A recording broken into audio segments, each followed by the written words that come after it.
Listeners, you should know David and I were texting before this debating, do we change this thing around? Do we play with this? Should we reorganize this section? And he texted me, let's just do it.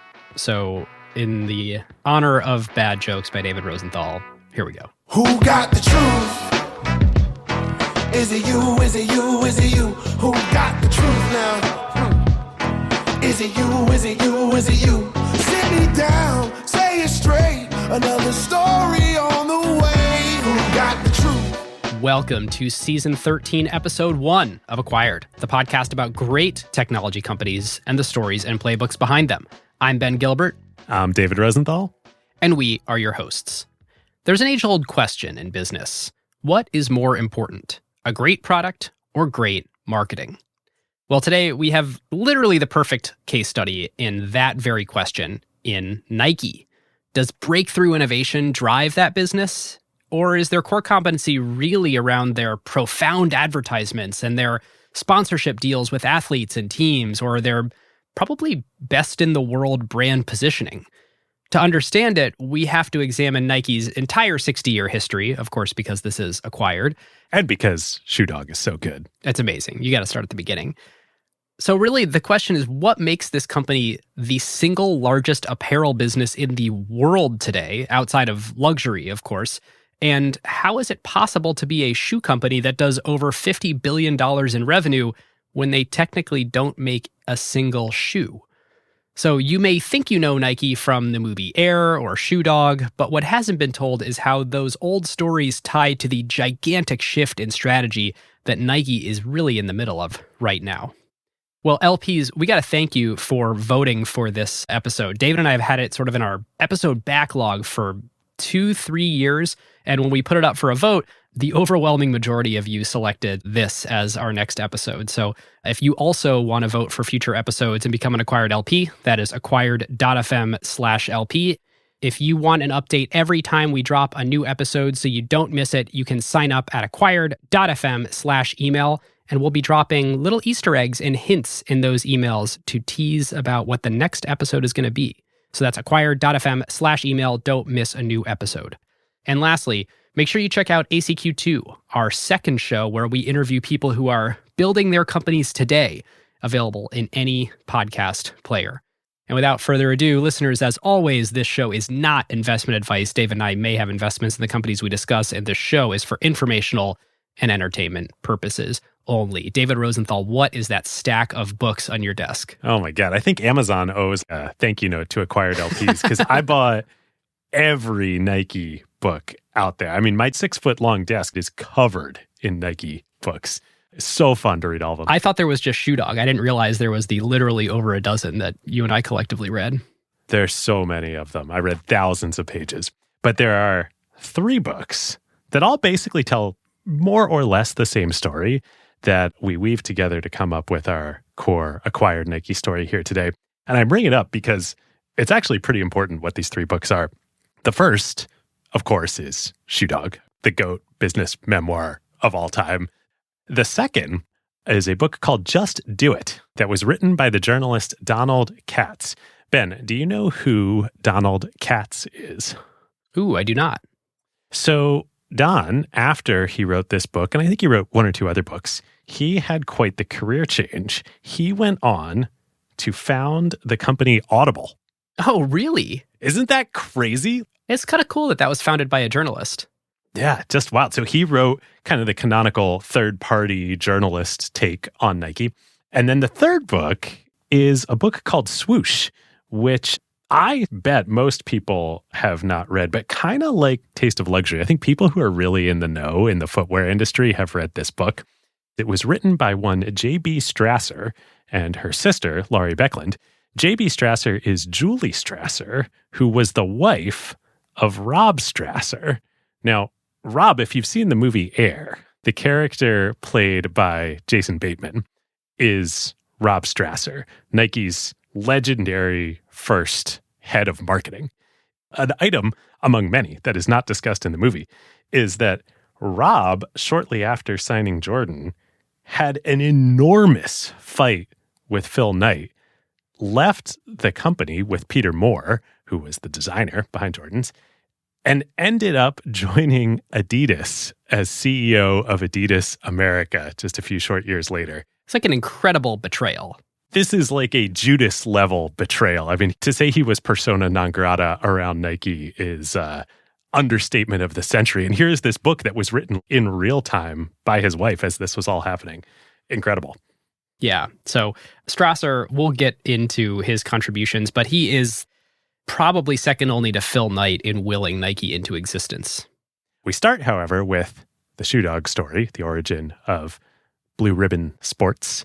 And actually a little bit before Shoe Dog starts, in July 1948, when one Bill Bowerman becomes the head track coach at the University of Oregon. Now, Bill was a legendary figure. In addition to being Nike's co-founder, along with Phil Knight, I mean, kind of the only way to describe him is he was like a descendant of the survivors of the Oregon Trail. The cowards never started and the weak died along the way was one of his favorite sayings. Yes. So Bill's dad was the governor of Oregon. And Bill fought in World War II as a major. And he actually negotiated at the end of the war the stand down of a German battalion. He's also such a character. He lived in a remote mountaintop in the Oregon mountains. And the mail delivery people who would come up to his home kept knocking over his mailbox with their trucks. So he rigs the mailbox with explosives to blow up the truck the next time it happens. And he literally blew up the truck. I mean, the stuff you could get away with in the 50s. They do not make them like that anymore. No, they do not. So when Bill comes home after the war, he first coaches high school and then he becomes the head track coach at the University of Oregon. He takes this background and character that he has and he becomes maybe arguably the most successful track coach in American history. So I believe Bill coaches the first American sub 4-minute milers. He ends up coaching several Olympic teams. He definitely turns the University of Oregon into the most prestigious track program in America. You know, he's a national celebrity, which is pretty crazy for Oregon in the 1940s, 1950s. Right. So a few years into Bowerman's tenure as head coach, he recruits a pretty talented middle distance runner, freshman, from Portland nearby, one Phil Knight. Now, Phil also has some interesting Oregon roots. He's the son of Bill Knight, who is another well-known University of Oregon alum. He was a former lawyer in Portland, and he's the publisher of the Oregon Journal newspaper. Phil follows in his dad's footsteps. He majors in journalism at Oregon, and he runs for Bowerman. And I would say Phil is okay as a runner. Well, it's interesting. Phil Knight would describe himself in his prime as an okay runner because he was running with the best collegiate runners in the world, coached by Bill Bowerman, who barely gave Phil Knight the time of day. I get the sense he was not a man of many words and certainly almost no words of encouragement other than run faster. And so you've got Phil Knight. The guy runs a 4-minute, 13-second mile and is convinced he's okay. This is exactly what I was going to say. I think at any other school, Phil would have been a star. This isn't really in Shoe Dog, but I know Phil's personality from reading so much about him over the past couple weeks. I think he probably went to Oregon in part because he wasn't going to be a star there. I mean, he is, I think, the most introverted CEO that we have ever covered on Acquired. I mean, Rockefeller was pretty introverted, but he looks like Elon Musk compared to Phil Knight. Yeah, and a lot of the CEOs that show up in these Acquired episodes are deeply private people, but it's mostly because they want to stay out of the limelight. And when they're in the limelight, you can see that they can turn it on and they're bright and shiny and they're sort of loving working the room. That's not Phil Knight at all. Not at all. I mean, I was super lucky. I owed a huge thank you in my life to Phil Knight. I went to Stanford Business School. I was one of the first classes to graduate at the Knight Management Center that he endowed there. Didn't he give your graduation speech?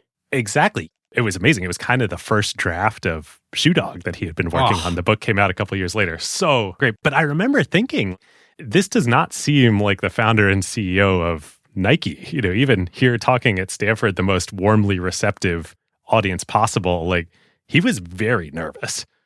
Yeah. Huh. So Knight runs at Oregon. And it's important to say, we should note about Bowerman, he was definitely a person, a man like they don't make anymore. But despite what you might think, he wasn't militaristic. He really was pretty innovative. He was the first track coach, maybe college coach of any sport, who really put a focus on rest for his runners. And part of this, famously for the Nike story too, was technology and was shoes. So Bowerman actually taught himself how to be a cobbler and would take athletic shoes, usually Adidas athletic shoes, and modify them or even build his own, and then use his athletes as guinea pigs to any advantage that they could have, he would be looking for, and shoes were part of it. And the technology that Bowerman was experimenting with was crazy stuff. He would rip shoes apart and he would rebuild them, this is from the Nike website, with snake skin, deer hide, or fish skin. Goofy, crazy stuff. And his guinea pig was Phil Knight because Phil wasn't at the front of the pack, so he could sort of afford to experiment on him. So very fortunate for Phil Knight and his future that he was not the fastest runner on the Oregon team. Exactly. This is where it all comes together. So after Phil graduates, he goes to business school right after undergrad to Stanford GSB, hence the connection. He graduates from GSB in 1962. It's also crazy. Nike feels like such a modern company. This was a long time ago. So in Phil's final term there at Stanford, he takes what is then the only quote-unquote entrepreneurship course at GSB. I mean, today there's like 100 different entrepreneurship courses taught by the famous professor Frank Schallenberger, who Nike gives tons of credit to for Blue Ribbon Sports and ultimately Nike. And in the course for Knight's final paper, he writes the business plan for Blue Ribbon Sports, pretty much word for word. His thesis is that he knows from growing up with his dad, and I think he actually maybe spent some summers at college and then at GSB working in the newsroom at the Oregon Journal. And he knows from the photography department that high-end professional cameras had traditionally been the domain of the Germans. Leica was the most famous camera brand. And then at this point in time in the 50s and 60s, the Japanese are starting to enter the market. So Nikon was the big Japanese entrant. Fuji, Ricoh. Exactly. They made great cameras and they undercut Leica on prices by a huge amount. And he also knows about the sporting goods market from his time at Oregon and particularly being a test pilot, as they would say, for Bill's shoes. And actually, the dynamics are pretty much exactly the same in the athletic goods market. There are two companies, both German, that dominate sports equipment. One, of course, is Adidas. Or Adidas, as the Germans would say. Yes, as we will get into in just a sec here. And the other one, to a lesser extent, was Puma. Now, there was an American athletic apparel footwear maker in Converse and others, but Converse at the time was stuck in the canvas shoe era, which was already like ancient history. So if you know Chuck Taylor All-Stars, you know the famous seminal Converse shoes. Ben, if you had to guess, when do you think Chuck Taylor played basketball? Ooh, let's see. I think if I remember our NBA episode, the NBA was really getting going like post-war, so like the 50s. I'd guess he was an early 50s NBA player. Yeah, you might think so, contemporaneously with the time we're talking about right now. No, Chuck Taylor played professional basketball in the 1920s. Whoa. That's when the Chuck Taylor All-Star technology is from. It's a canvas shoe. By this point in time, the market had migrated to leather upper shoes, of which Adidas or Adidas was the leading technology manufacturer of it. So anyway, basketball shoes wasn't really the market yet. It would become much, much later, as we shall see. The market was running shoes. And it was like an okay market, but this was not the camera market. So Phil Knight's thesis here, it actually didn't get any sort of notice or praise famously from his classmates or even really from the faculty, because they're like, okay, this is a good idea to apply Japanese low-ed disruption to the athletic apparel market and the footwear market, but this is not a big market. the market such as it existed was track shoes. Right. Think about how you would define a market size. There's not that many track athletes at any given point in history, so not that interesting. And it's worth maybe saying one word on the Adidas or Adidas story before we move back to Phil Knight and Shoe Dog here, because it's pretty crazy. So it's called Adidas because Adidas was founded by Adolf Dassler, or Adi for short, Adidas. In like the 1920s? Yes. So after World War I, when Germany was totally decimated, but before World War II, he becomes like a fairly well-known elite cobbler, shoe purveyor, track cleat purveyor to Olympians at the time. So actually, ironically, I guess, Jesse Owens wins the 1936 Olympics, the big American demonstration, literally beating Hitler in Berlin, in Germany, in Adidas shoes. And actually, that was Adi Dassler taking a big risk by sneaking a pair of Adidas shoes to someone who could get them to Jesse Owens like the night before his race. And Jesse Owens was like, oh, these are actually awesome. And so it was like a big sort of, is this going to be a problem for Adi when it comes out that the American won wearing German shoes? Interesting. I didn't know that part of the story. That makes sense because Adi's older brother, Rudy, worked with him in the business, as did Adi's wife and son. After World War II, though, the two brothers have a huge acrimonious split. Rudy goes off and starts a separate shoe company. It never came out what the fight was about, but one of the rumors is that Rudy went and fought in the Nazi army and Adi didn't. Oh. And maybe that might have, I don't know, but may have had something to do with it. Anyway, crazy. Rudy goes across town and starts a competing company after the war named Puma. Craziest thing. Adidas, and Puma are the two brothers. They're both the Dassler brothers. Crazy. Okay, so take us back to Phil Knight.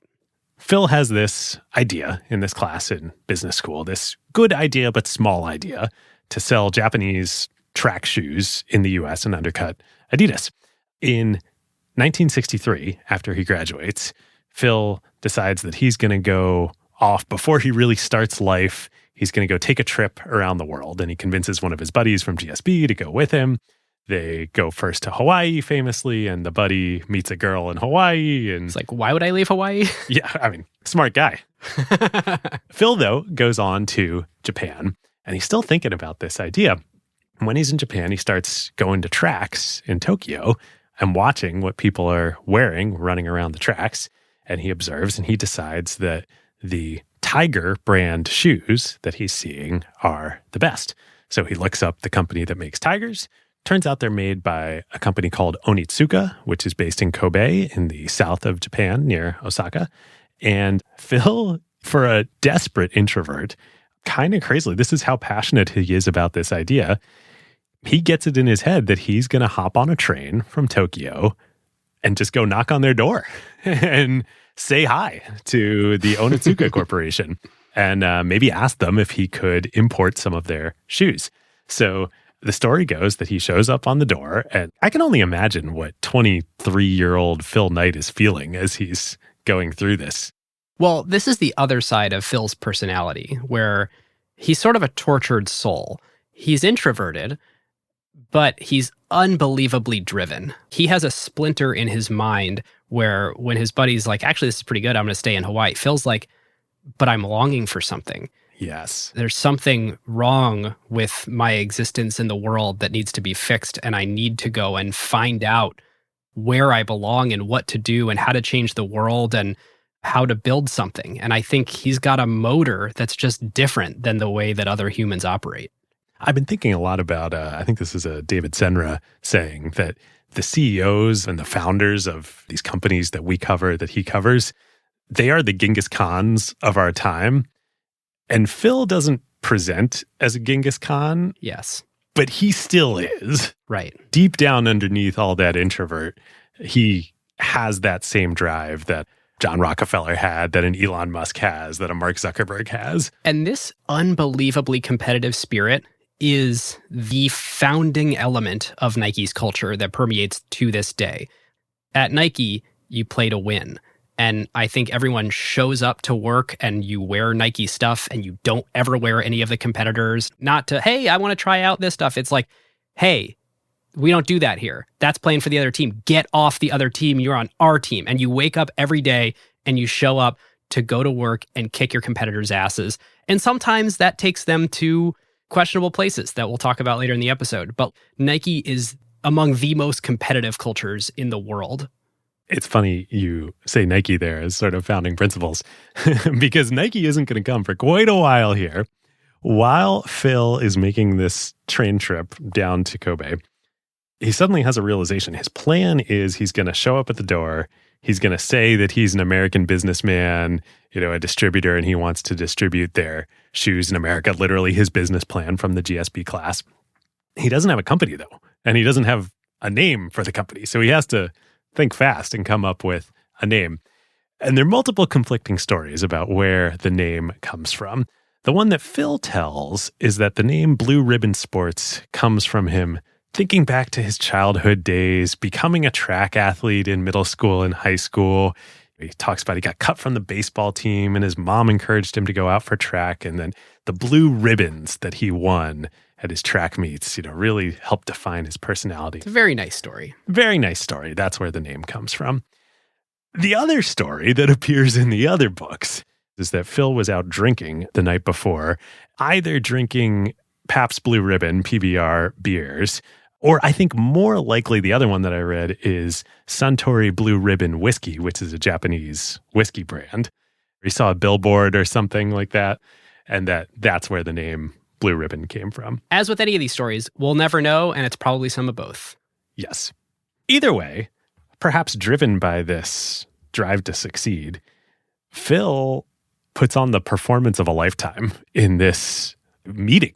He claims that he is a U.S. businessman from America. He's gone to Stanford Business School. He has a company called Blue Ribbon Sports. He wants to import their shoes. By the way, he ran track for the legendary Bill Bowerman, who of course they know. He tells them that he's done market research. He thinks that the U.S. track shoe, running shoe market could be a $1 billion market, which he totally makes up. He has no evidence to back this up whatsoever. He's done lots of market research. Lots of market research. And it is completely wrong in both directions. The actual U.S. market for running shoes at this point in time, there's no way it was $1 billion. Like maybe 100 million, maybe. We're talking about running was not a thing. It was a thing that athletes did. Right. And the running craze or the fitness craze hadn't really started yet. So to give you a sense, David, I think you're probably spot on with that. Maybe 100 million, maybe 200 million for track shoes in the US. The branded athletic shoe market all up, including all sports for the whole US across all age groups, everything, $2 billion. Right. So he's completely wrong on what it actually is at that point in time.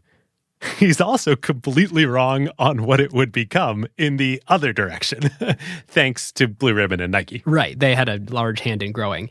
And I'll spoil it for listeners. The branded athletic shoe market in the US today is $130 billion. Now, obviously, not all of that is track and running, but a large part is running shoes. And that's growing 5% year over year. So still a growth market, even at that scale, which, by the way, that number, 130 billion, just to compare it against some other things, that is bigger than the video game market. Wow. Hey, not everybody has to play video games, but everybody's got to wear shoes. So Knight leaves this meeting, this performance of a lifetime. He gets an agreement from Onitsuka that if he wires them $50, they will send samples of the shoes to his office back in the States, i.e. his family home in Portland, Oregon.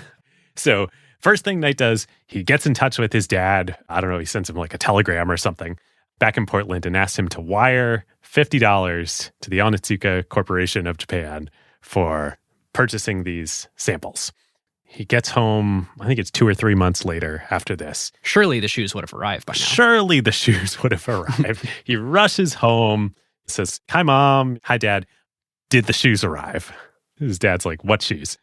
The shoes did not arrive. The shoes would not arrive for almost another year.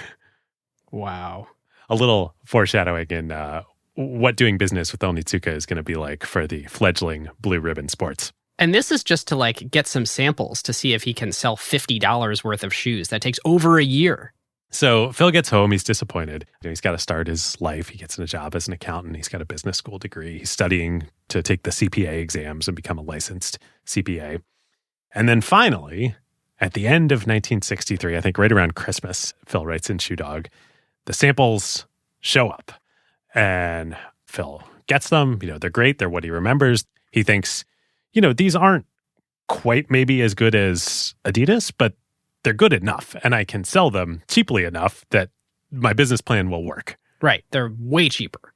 So Phil gets back and writes Onitsuka, says, great, I would like to be the U.S. distributor for track and field shoes. And Onitsuka says, okay, great. You can be the distributor for the Western United States. We already have somebody that we're working with on the East Coast, but you can have the Western 13 states. Phil's like, great. He quits his accounting job. He starts the company. He goes to work. He hires one of his twin younger sisters, who I think was maybe still in high school, to like help him part-time with receiving the inventory and sending them out and stuff. The naivete is just dripping off of Phil at this point. It's like, oh, good, I have a business, so surely I will make enough money to be able to quit my job and hire people.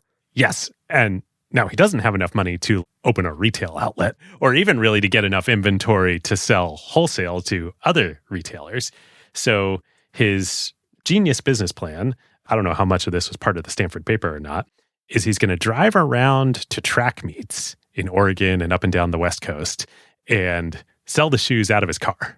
Pretty awesome. That's like legitimately doing the shoe leather work that no one else is willing to do and getting through that hard part to get your business off the ground, establishing proprietary distribution channels. Yes. Speaking of proprietary, he also has another actually really great idea, which is that while he's driving around, he'll go down to Eugene and see his old coach, Bowerman, at the University of Oregon. And he thinks, oh, if I could get Bill to put his runners in Tigers, then that would be great marketing for me. And I know he's not always super happy with Adidas. We're going to have a better relationship. He'll be able to experiment with these shoes, and I'll sell them to him for cheap. Because at this point in time, even the legendary Bill Bowerman and the University of Oregon, they bought all the shoes. Nobody was giving them shoes. It was like a major line item in their budget. Crazy. And so let's just take a quick pause and recognize this company that would eventually become Nike started A, not as Nike, B, not with a swoosh, C, not making a product. It's literally just importing and reselling someone else's product. And the plan is to build a big business off the back of not actually making things. Not exactly what GSB or any other business school would determine a recipe for success here. But maybe that penciled more at the time. Being in this super globalized world that we're in now with the internet and companies with these massive resources that can scale immediately. And venture capital. Exactly. And venture capital, which can just supercharge a company's growth if something's working. The idea that your core competency is just distributing someone else's product among a geographic area where you have a relationship with customers, that might have actually been a pretty good plan and much more defensible in a way that it's much harder to build something like that from scratch now. That's a super good point. And it turned out actually that Onitsuka had already studied the US market, whether they agreed with Phil's plucked out of thin air market size or not. They wanted to enter the market, but they didn't think they could do it on their own. So they actually were looking for somebody like Phil. Yep. So Phil goes down to see Bowerman. And to Phil's surprise, I mean, Bowerman is not a warm and fuzzy guy. He's never really shown Phil much encouragement when he ran for him or since. Bowerman says, this is a pretty good idea.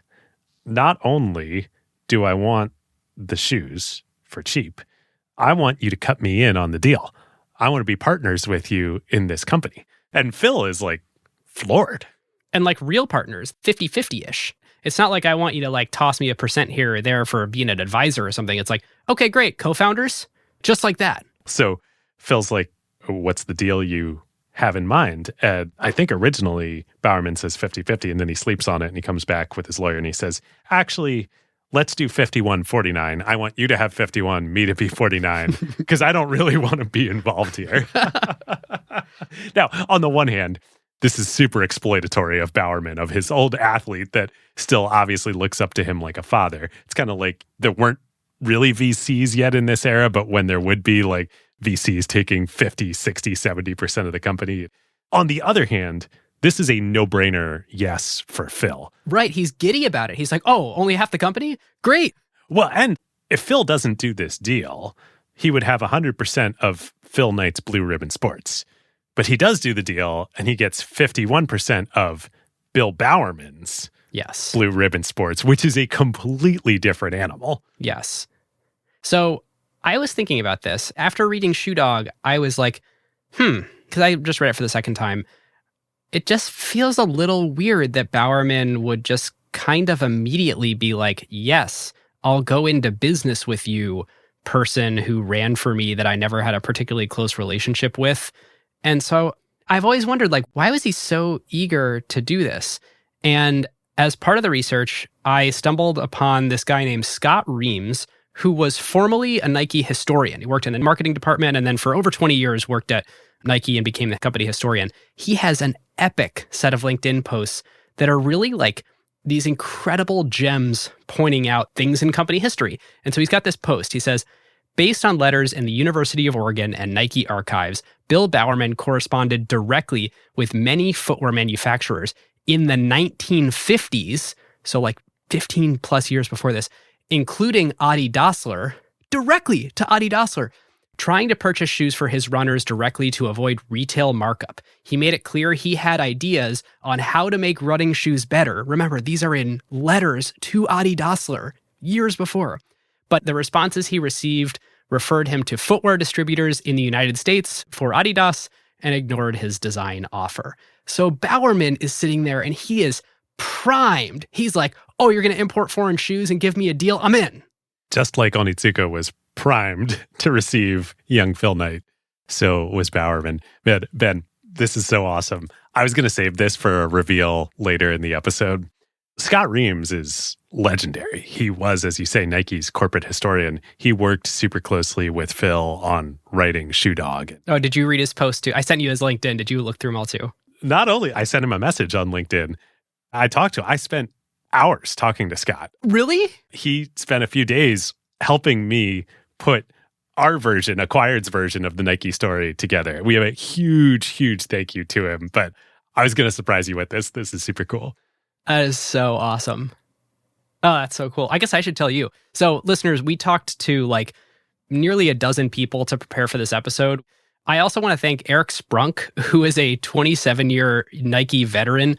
And David, you know that I chatted with him, but he was COO until a couple of years ago, and very cool to get his perspective and Scott's perspective. I'm curious if you have any other nuggets that come up too. Oh, I've got one in particular that I want to bring Scott's perspective in, but it's a little farther in the story. Great. All right. So Bowerman. So, okay, we've got 51 Knight, 49 Bowerman in Blue Ribbon Sports.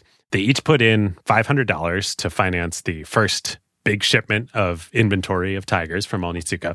And they, meaning Phil, does what he intended to do. He drives around to track meets around the Pacific Northwest and sells them out of the back of his car.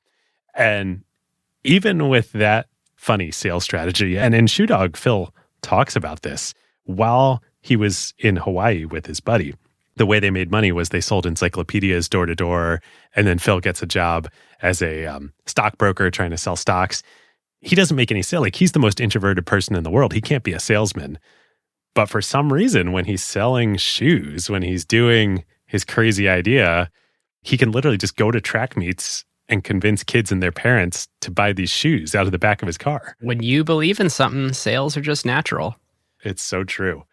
So they sell out basically immediately, and then they plow all the profit that they're making back into the next orders of inventory from Onitsuka. So they do $8,000 in revenue in 1964. That doubles in 1965. They do $16,000 in revenue. But Ben, as I think you're about to say, there's kind of a problem here. Well, there's a few problems. One of which is they're not making that much money. It's not a great gross margin business. You have to pay to import these shoes from Japan. How much can you really mark them up to sell them? And if you're making, I don't know, $2-3 profit, something like that on each pair of shoes, you have to sell a lot of shoes if your only way to get money to buy more inventory is the profits from the shoes that you sold last order. I don't even know how you double year over year because where's the money coming from to get the inventory? This is not a solvable problem. It's a circular issue. There's no way to do it. So Phil is selling the Tigers for $6.95 a pair. It costs him and Bowerman about $3.50 to get each pair of shoes. So that leaves what? About $3.50? Pretty soon, Phil hires his first full-time employee, the legendary Jeff Johnson, who has a huge role in Nike, as we shall see. Once Jeff and other sales reps come on board, he's giving them about $1.75 in commissions. So half the gross margin ends up going into sales and marketing expenses. Exactly. So that leaves, what, $1.75, maybe $2, like you said, in profit per pair. How are you going to order more inventory at $3.50 a pair when you're making $2 in profit per pair? The math doesn't pencil. Wow. Quick aside on Jeff Johnson. Like we said, he is absolutely legendary. He also sells out of the back of his car. He's based in California. He met Knight at Stanford. Jeff was a Stanford undergrad who ran track and met Knight while he was at GSB. Johnson sells out of the back of his car. He evangelizes the brand. He designs shoes. He eventually opens Nike's first retail store in LA. He sets up manufacturing. He moves back and forth across the country. He is basically like everything you would ever want in a first employee at a company. To find a Jeff Johnson is the most incredible thing that could ever happen to a startup company. And he has an irrational passion for running, which basically no one else did at the time. Here's a great quote from Shoe Dog, so it's in Phil Knight's voice. In 1965, running wasn't even a sport. It wasn't popular. It wasn't unpopular. It just was. To go out for a 3-mile run was something weirdos did, presumably to burn off their manic energy. Running for pleasure, running for exercise, running for endorphins, running to live better and longer. These were things that were unheard of. People went out of their way to mock runners. Drivers would slow down and honk their horns. "Get a horse," they'd yell, throwing a beer or soda at the runner's head. And he goes on to say that Johnson had many sodas thrown at his head while he was out running. This is one of the moments that just floored me, rereading Shoe Dog and internalizing that, running. I go for a run maybe 3 times a week these days. Right. It's just normalized into life. Every time I walk out in the street, basically anywhere in the world, unless I'm like truly in the middle of nowhere, you see people running. And the idea that motorists would throw beer and soda cans at runners is crazy. Yeah, totally wild. So back to this financing issue. As you can imagine, the only way to grow as a company with the set of operating constraints that Blue Ribbon Sports has is through financing. And the only way to get financing in Portland, Oregon in those days was to go to Oregon regional banks. I think actually there were laws in the US that corporate banking could not happen across state lines. Correct. So there are only like 2 or 3 banks that Knight even has the option of going to. Yep. And by the way, when you're going to get money from the bank, it's not equity capital. They're not saying, like a venture capitalist would say, "Oh, I'll buy a piece of your business and value it at this and give you the money at that." It's just pure loan that you owe back to them at some point in time with interest. Yep. And the bankers who were making these loans in Portland then was a very, very small town in a very, very small state on the west coast of the US. They're not going to be very risk-seeking. They're going to be quite risk-averse. So there's another good passage that I grabbed from Shoe Dog that explains this. Phil Knight. "I was projecting $16,000 in my second year, and according to my banker, this was a very troubling trend.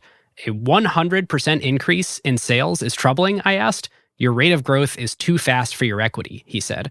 Growth off your balance sheet is dangerous." And this is where Phil Knight's complete opposite approach comes in. He goes, life is growth. Business is growth. You grow or you die. And the banker says, that's not how we see it. And there's a couple important points to make in here, one of which is this equity they're referring to. We refer to equity these days, especially in startup land, as percentage points in a startup. And what he's talking about here is the technical definition of equity. The book value of equity. Right. Your total assets minus your total liabilities is your equity. And in many cases, you can sort of squint at this if you don't have a lot of liabilities or a lot of debt on your books and say, okay, so it's basically like the cash in the bank. It's the assets you have on hand is your equity. So what this banker is basically saying to Phil Knight is, I will only loan you up to the amount of money that I already know you have.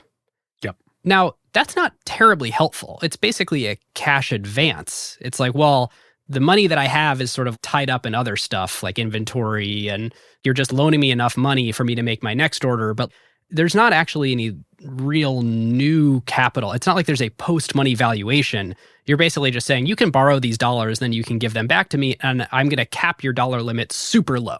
Yeah, it's basically factoring. Right. Is what it's known as today. Right. So, yeah, as you can imagine, there are quite a lot of struggles with the various banks in Oregon, and it's all very well chronicled in Shoe Dog. So, since growth is literally rate limited by the banks, Knight decides that he can't justify taking a salary. He goes back to being an accountant by day. He joins Price Waterhouse in the Portland office. He does that for a couple of years. I mean, years. It takes a long time to grow this thing. Eventually, Blue Ribbon does become big enough, and he needs to devote enough time to it that he can't be a full-time accountant. So instead, he gets a job teaching accounting at Portland State, where he meets two women. Both of which will change his life. The first one is a student. Man, things were different in the 60s. A student in his first class that he teaches named Penny Parks, who he sees has great potential as an accountant. So he hires her as a bookkeeper part-time while she's a student, I believe, for Blue Ribbon Sports. Very shortly thereafter, she becomes Penny Knight, his wife. Now I think of, like 60 years, maybe, something like that. The other woman he meets is an art student, not an accountant, an art student named Carolyn Davidson. And Phil overhears her talking with some friends in the hallway one day, talking about art classes. And he stops her and he says, hey, I've got a company. We need some part-time art and design work for like brochures and sponsorship collateral. Because everyone's telling him that he needs to do advertising. Phil Knight, to this point, which is hilarious given Nike today, doesn't believe in advertising. And so he's like, fine, I'll give in to some other people who are advising me that I should make some brochures or something. And the way I'm going to do it is I'm going to hire a part-time student from Portland State to do my advertising collateral for $2 an hour. Yes. She says, sure. Put a pin in that. We are going to come back to Carolyn Davidson and the Nike art department in a minute here. Yes. All right, listeners. Now is a great time to talk about a new partner of ours here on Acquired, Legora, the agentic operating system that is redefining how the world's best legal teams work. Yep. It's sort of obvious that AI is going to completely change the legal industry. I bet most of you listening have dropped a contract into some sort of AI chatbot out there. Legora took that insight and asked the question, what if you really built something with that power from the ground up for the legal industry? So the founders did exactly what great founders do, operate with obsessive customer focus.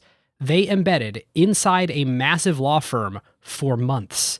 They sat with the lawyers just watching how the work really gets done. And that's how you get features that customers love, like Tabular Review, where you drop in a folder of hundreds of contracts and it pulls every key term into a grid a lawyer can actually work with. Legora's bet here is interesting. Since it lets each lawyer handle more complexity, any given person can increase the quality of their work and do higher value work. And this means that the pie can grow even as each individual task takes less time. And they recently launched Legora Agent, offering greater intelligence and performance. The agent lets lawyers set an objective. Then it can handle the planning and the execution and delivery of the final product. Legal teams get to maintain full control and transparency since they're still involved where judgment is required. And Legora works where you already work. You can use it within Microsoft Word while redlining or drafting. The early Legora numbers essentially speak for themselves. When they have a head-to-head pilot with their top competitor, they win 70% of the time. Legora now has over 100,000 lawyers on the platform from 1,200 legal teams in 50 countries. And crazily, they went from 1 million to 100 million in ARR in about 18 months. Truly insane numbers. And that is the real test. Plenty of things demo well, but the question is whether a busy associate actually reaches for it during crunch time, or whether a partner trusts it before going into a conversation with a major client. If your legal team wants to check it out, whether you're a law firm or you're in-house at a company, you can learn more at legora.com/acquired and just tell them that Ben and David sent you. Okay, David, so should we share the Carolyn Davidson thing now, or don't we need to evolve Nike a little bit more before it really comes into play? Yeah, put a pin in it. We'll come back to it. So in the meantime, by hook or by crook, and maybe Onitsuka, as we will see, would argue by crook, Blue Ribbon Sports' sales do keep growing. They do keep getting just enough and just enough in time financing to finance their inventory and orders from Tiger and Onitsuka. In 1966, they do $44,000 in revenue. In 1967, they do $84,000 in revenue. You're noticing a doubling theme here. Turns out, even from a very low base, if you double every year for like 20 years, you can still become a big company. So then, in 1967, Bowerman, remember, Bowerman's been involved. His name, his association with the company has been huge throughout all this. But like you were saying a minute ago, Ben, his real motivation is he wants R&D access. He wants to be able to make shoes. And in 1967, ahead of the 1968 Mexico City Olympics, he comes up with a new idea for an entirely new type of shoe, one that he probably can't really manufacture on his own. But now he has this relationship with Tiger, with Onitsuka. And his idea is that rather than leather on the upper parts of these track shoes, what if we instead use a breathable material like nylon so that my runner's feet aren't sweating throughout the whole race? On the one hand, yes, nobody likes sweaty feet. On the other hand, if your feet sweat a lot in leather shoes over the course of several miles, well, they're going to get heavier and weighed down. And so maybe this might help the shoes stay lighter. And Bowerman is obsessed with lightweight in his shoes. So Onitsuka is very receptive to this. They think, great, we love this. We'll make the shoe. We can do that. We can source the nylon. We'll make the shoe. So Bowerman and Phil get together. They're like, this is amazing. We're going to have our own model, that we've designed, that Bowerman's designed. Which you should already start to get a little bit nervous here, because it's like, well, okay, who owns this shoe? Exactly. Well, that would be for the courts to decide. Is it like the Blue Ribbon Shoes design company owns the design and they hired a contract manufacturer? Or is it more like, oh, we just gave you a little suggestion idea and we BRS don't own anything? Yep. The relationship complicates a little bit here. It's no longer just, hey, we're the American distributor of Tigers. So Bowerman and Phil want to call the shoe, they actually want to borrow from the Adidas playbook and call the shoe the Aztec ahead of the Mexico City Olympics. Adidas has been doing this for years. They always come out with new shoe models ahead of whatever the Olympics is in the world every 4 years. Adidas, of course, has already beaten them to the punch. They have trademarked a shoe that they're coming out with called the Azteca Gold. And I don't know if it's Blue Ribbon or Onitsuka decides that the Aztec is too close to that. So legend has it, knowing so good these men, I assume this is quite true. Bowerman is casting about for other ideas for names of the shoe. And he says to Knight, what was the name of that Spanish guy that kicked the you-know-what out of the Aztecs? And Knight is like, oh, that's Cortez. And thus, the Blue Ribbon / Tiger Cortez is born. Naming aside, the nylon uppers are a huge innovation, and this becomes a big hit. I bet someone out there is wearing Nike Cortezes right now. It's become like a lifestyle shoe and less of a running shoe because the definition of a running shoe has changed dramatically. And so the fascinating thing is if you look down at your Nike Cortez or you Google a picture of it, it's basically exactly the same as the thing that they came out with. But when they came out, it had the Onitsuka, now Asics design on it, not the swoosh Yeah, spoiler alert, Tiger eventually became Asics. Yes. So also in 1967, Bowerman has another just monumental contribution. His contributions, though sporadic when they happen, are enormous. Yeah. So he writes a book. I feel like some marketing agency these days would advise a startup on, oh yeah, this is how you build a market. Write a book, start and evangelize a movement. Bowerman just does this because it's what he wants to do. He had gone on a trip to visit another international track coach in New Zealand a few years earlier. And he discovers the concept of jogging. I don't even know if the word jogging really existed in America at this point in time. The idea of running not to win, but to run for joy or for physical fitness was an entirely foreign concept. All right, I'm going to read a paragraph from Shoe Dog here. This is Phil Knight. He told me, on top of everything else, he was also writing a book. A book, I said, about jogging, he said gruffly. Bowerman was forever griping that people make the mistake of thinking only elite Olympians are athletes. But everyone's an athlete, he said. If you have a body, then you're an athlete. Now he was determined to get this point across to a larger audience, the reading public. Sound interesting, I said, but I thought my old coach had popped out a screw. Who the heck would want to read a book about jogging? This is Phil Knight, the founder of Nike. Right. I mean, even Phil Knight is like, jogging? That's crazy.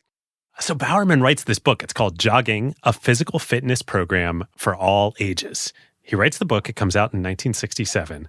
Life magazine, and Life magazine was huge in America at the time. They come out to Oregon and they write a profile of him and his jogging clubs that he started for the citizens of Eugene of all ages to get into jogging and physical fitness. And by God, I mean, as much as anything, this book and this article is what starts the fitness movement in America. Yep.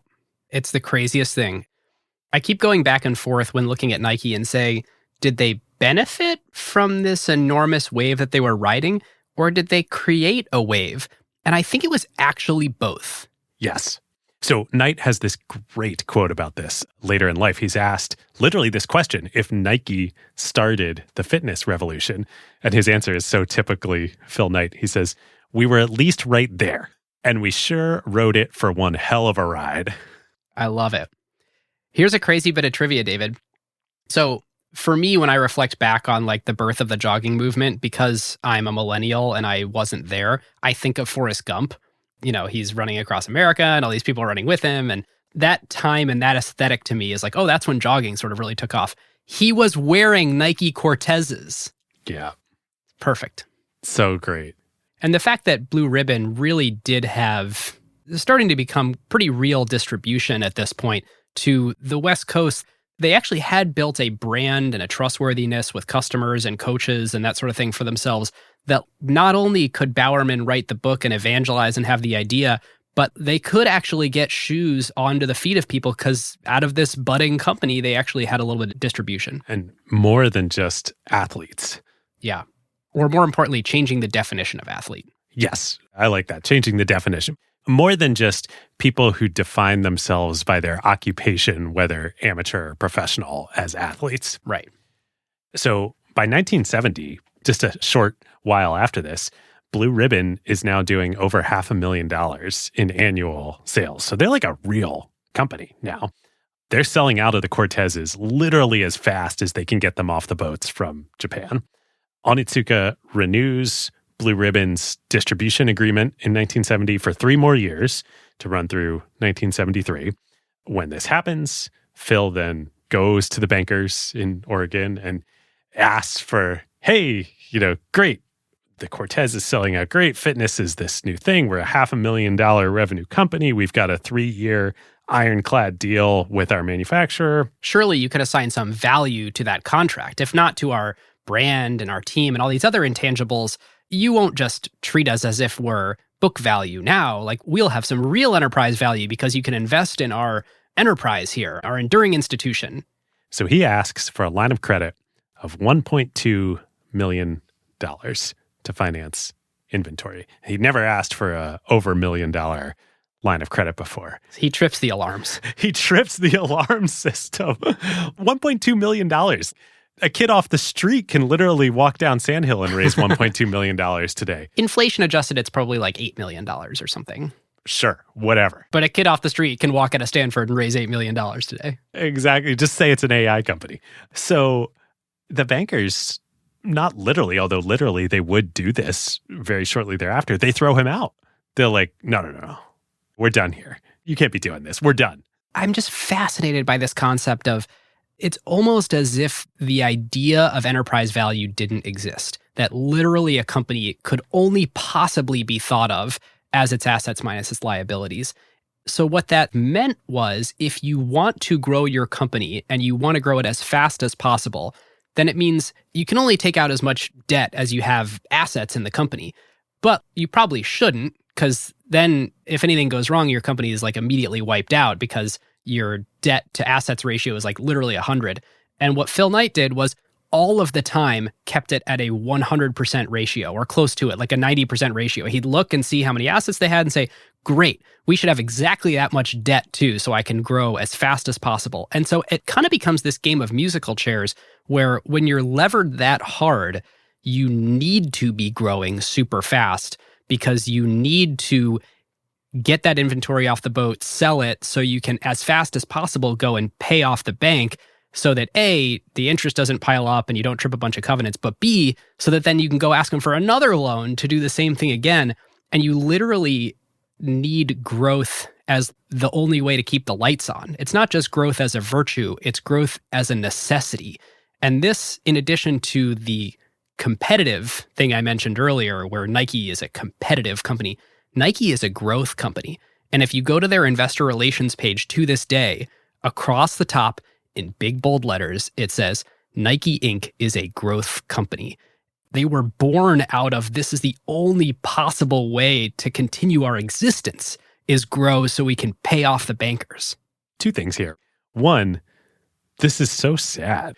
That's the way it was. And thank God the business world has evolved since then. I mean, you can decry the ridiculousness of startups and VC and tech and all that now, but this is a way better alternative than the way things used to be.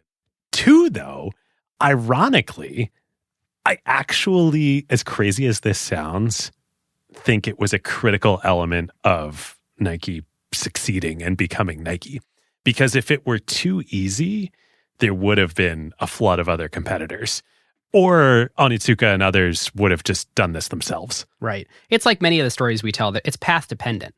The only way to have built what they built was to have endured what they endured in a system that was stacked against them. Yes. And there's huge survivorship bias here. Yep. But the journey that they had to go through to survive is incredible. Plenty of other companies maxed out their available credit and debt all the time and had a 100% liabilities to assets ratio and went out of business. And went under, yes. And Nike almost does.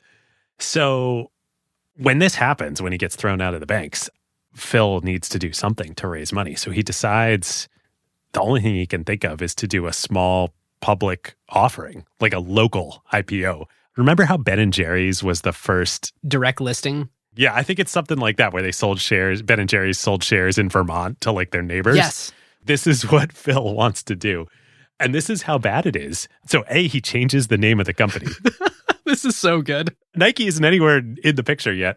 He changes the name of the company to Sports-Tech, T-E-K, Yes. Inc., with the idea that, oh, this will make us sound like a technology company, and then people will be interested in investing. Because he hears that people are getting financing for their business in the form of equity capital, where they're willing to assign a valuation to the company, and regardless of what your current sales and assets look like, that sort of takes your potential future growth into account and gives you capital in exchange for that. And what they want is a percent of the upside, equity investing as we know it today in startups. And all of that is happening in Northern California into tech companies, as we chronicled on the Sequoia episode with Don Valentine. It's that era. Exactly. We are right in that era now. Don is about to start Sequoia. A lot of this is happening around Stanford. Of course, Phil up in Oregon is hearing about this. But once anybody, any proto-venture capitalist digs into sports tech, they're going to be like, no. So what I've never been able to figure out is, did he change it to Sports Tech Inc. and then change it back to Blue Ribbon Sports? Or did they sort of like, I'm trying to figure out if they ever literally changed the name on documents. Oh, that's a great question for Scott Reams. We'll have to ask him. Yeah. So this is how bad it is, though. The offering fails. Nobody's interested. None of these proto VCs, none of the local business people in Portland. They're all like, oh, no. This is a terrible company. Well, and Phil Knight undersells it too. Before he learns some of his later lessons, it's his super humble, I'm not a very good runner, I'm only a 4:13 miler type attitude. Right. Oh, shucks. Yeah. And so that's not going to sell shares in your company. Yep. So he ultimately has to raise some money from the families of some of the employees at Blue Ribbon, most famously Bob Woodell, who would become Nike's first president other than Phil when Phil takes a sabbatical later in the 80s. Bob has this amazing story. He was also a Bowerman runner, had a terrible accident in college and was confined to a wheelchair for the rest of his life, becomes one of Nike's and Blue Ribbon's first employees, and then becomes a huge leader, builds so many things at the company, and becomes the first president other than Phil. But he doesn't come from wealth, and his family loans, I think, $3,000 or $5,000 to Blue Ribbon, like a huge amount of money for them. It's like a huge amount of the family's net worth. Phil would convert that into equity before the actual IPO, and they would become millionaires and change their lives. It's amazing. Yeah, the way that he was financing this was basically through convertible debt. And so all the pre-IPO little friends and family financings that he's doing here are convertible notes. So this brings us to 1971. The Annus, either Mirabilis or Horribla, depending on how you want to think about it. I just butchered both Latin and French there, but clearly this financing path isn't going to work for the next stage of growth. Eventually, Knight, I think he reads in either a magazine or a newspaper article about Japanese trading companies.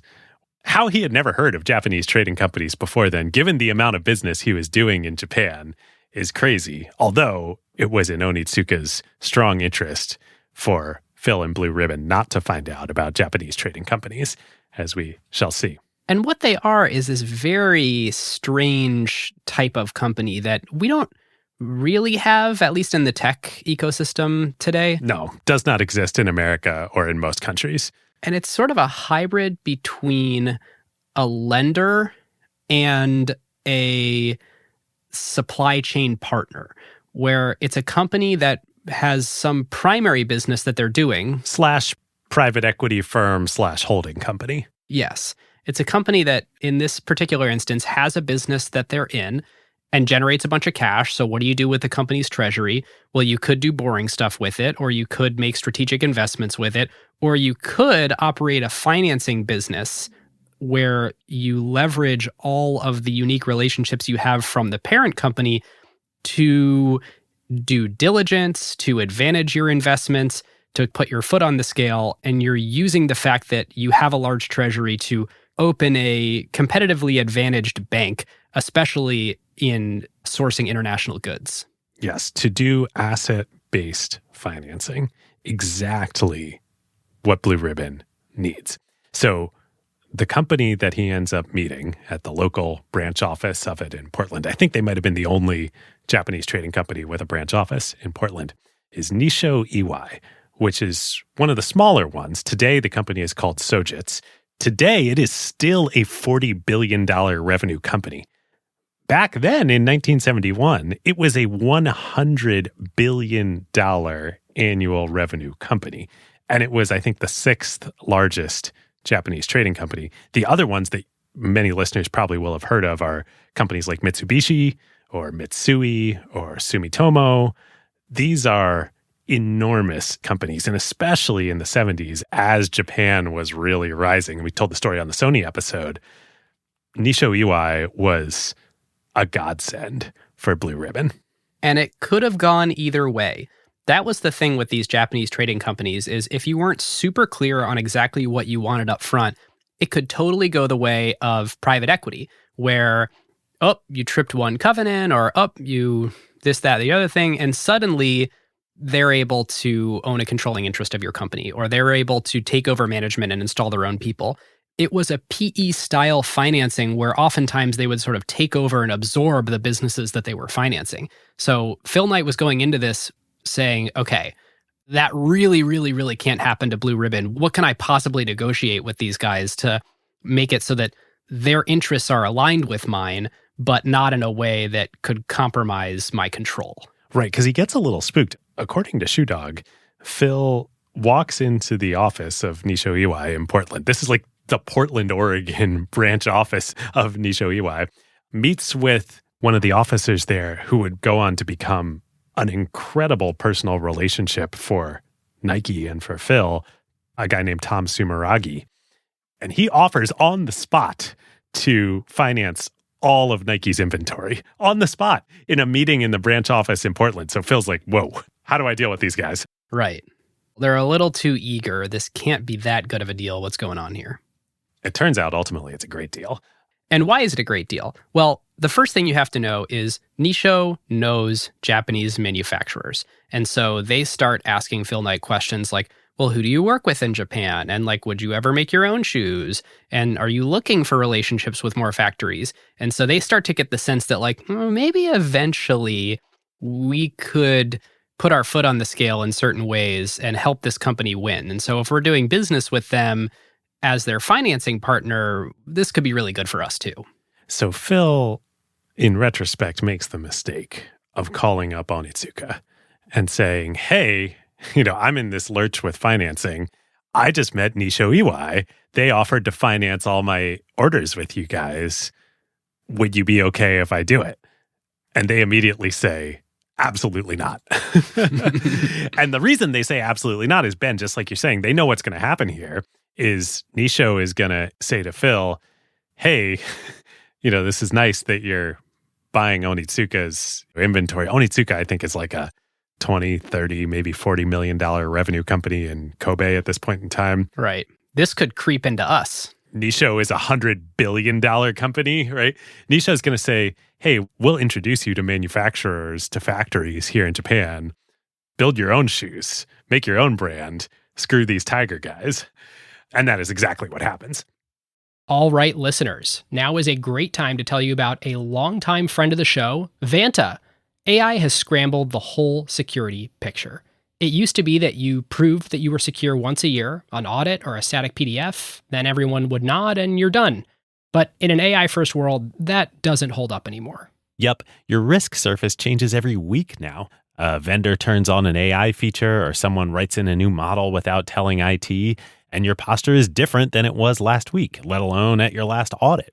Vanta's own research found that around 70% of companies have this quote-unquote shadow AI running with no security review at all. Right. And that's where Vanta comes in. They're the leading agentic trust platform, meaning they've built the thing that closes the gap.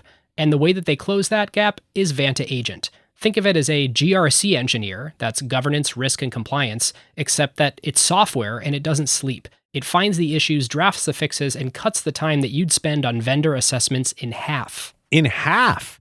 Which is exactly why more than 16,000 companies today run on Vanta. Companies like Ramp, Cursor, and Snowflake all stay audit ready and catch the risks that crop up between audits across every vendor, every AI tool, the whole environment. And that's the real value. Trust has to be continuous now, which is why Vanta automates your security, your compliance, and the work to earn and prove trust. We're huge fans of Vanta over here, and literally hundreds of acquired listeners have become Vanta customers at their companies over the years. So you can get $1,000 off Vanta at vanta.com/acquired. That's VANTA.com/acquired for $1,000 off, and just tell them that Ben and David sent you. Okay, so Blue Ribbon's in this interesting situation where they've been kicked out of their bank from a lending perspective. They can still keep their money there, they still have the operating accounts, but they can't get any more debt there to finance their inventory, which they need to buy. They need this cash to be able to buy their next round to grow the company. Nisho enters the picture. How does it go from here? So this basically sets off a whole chain of events that would later get prosecuted in court.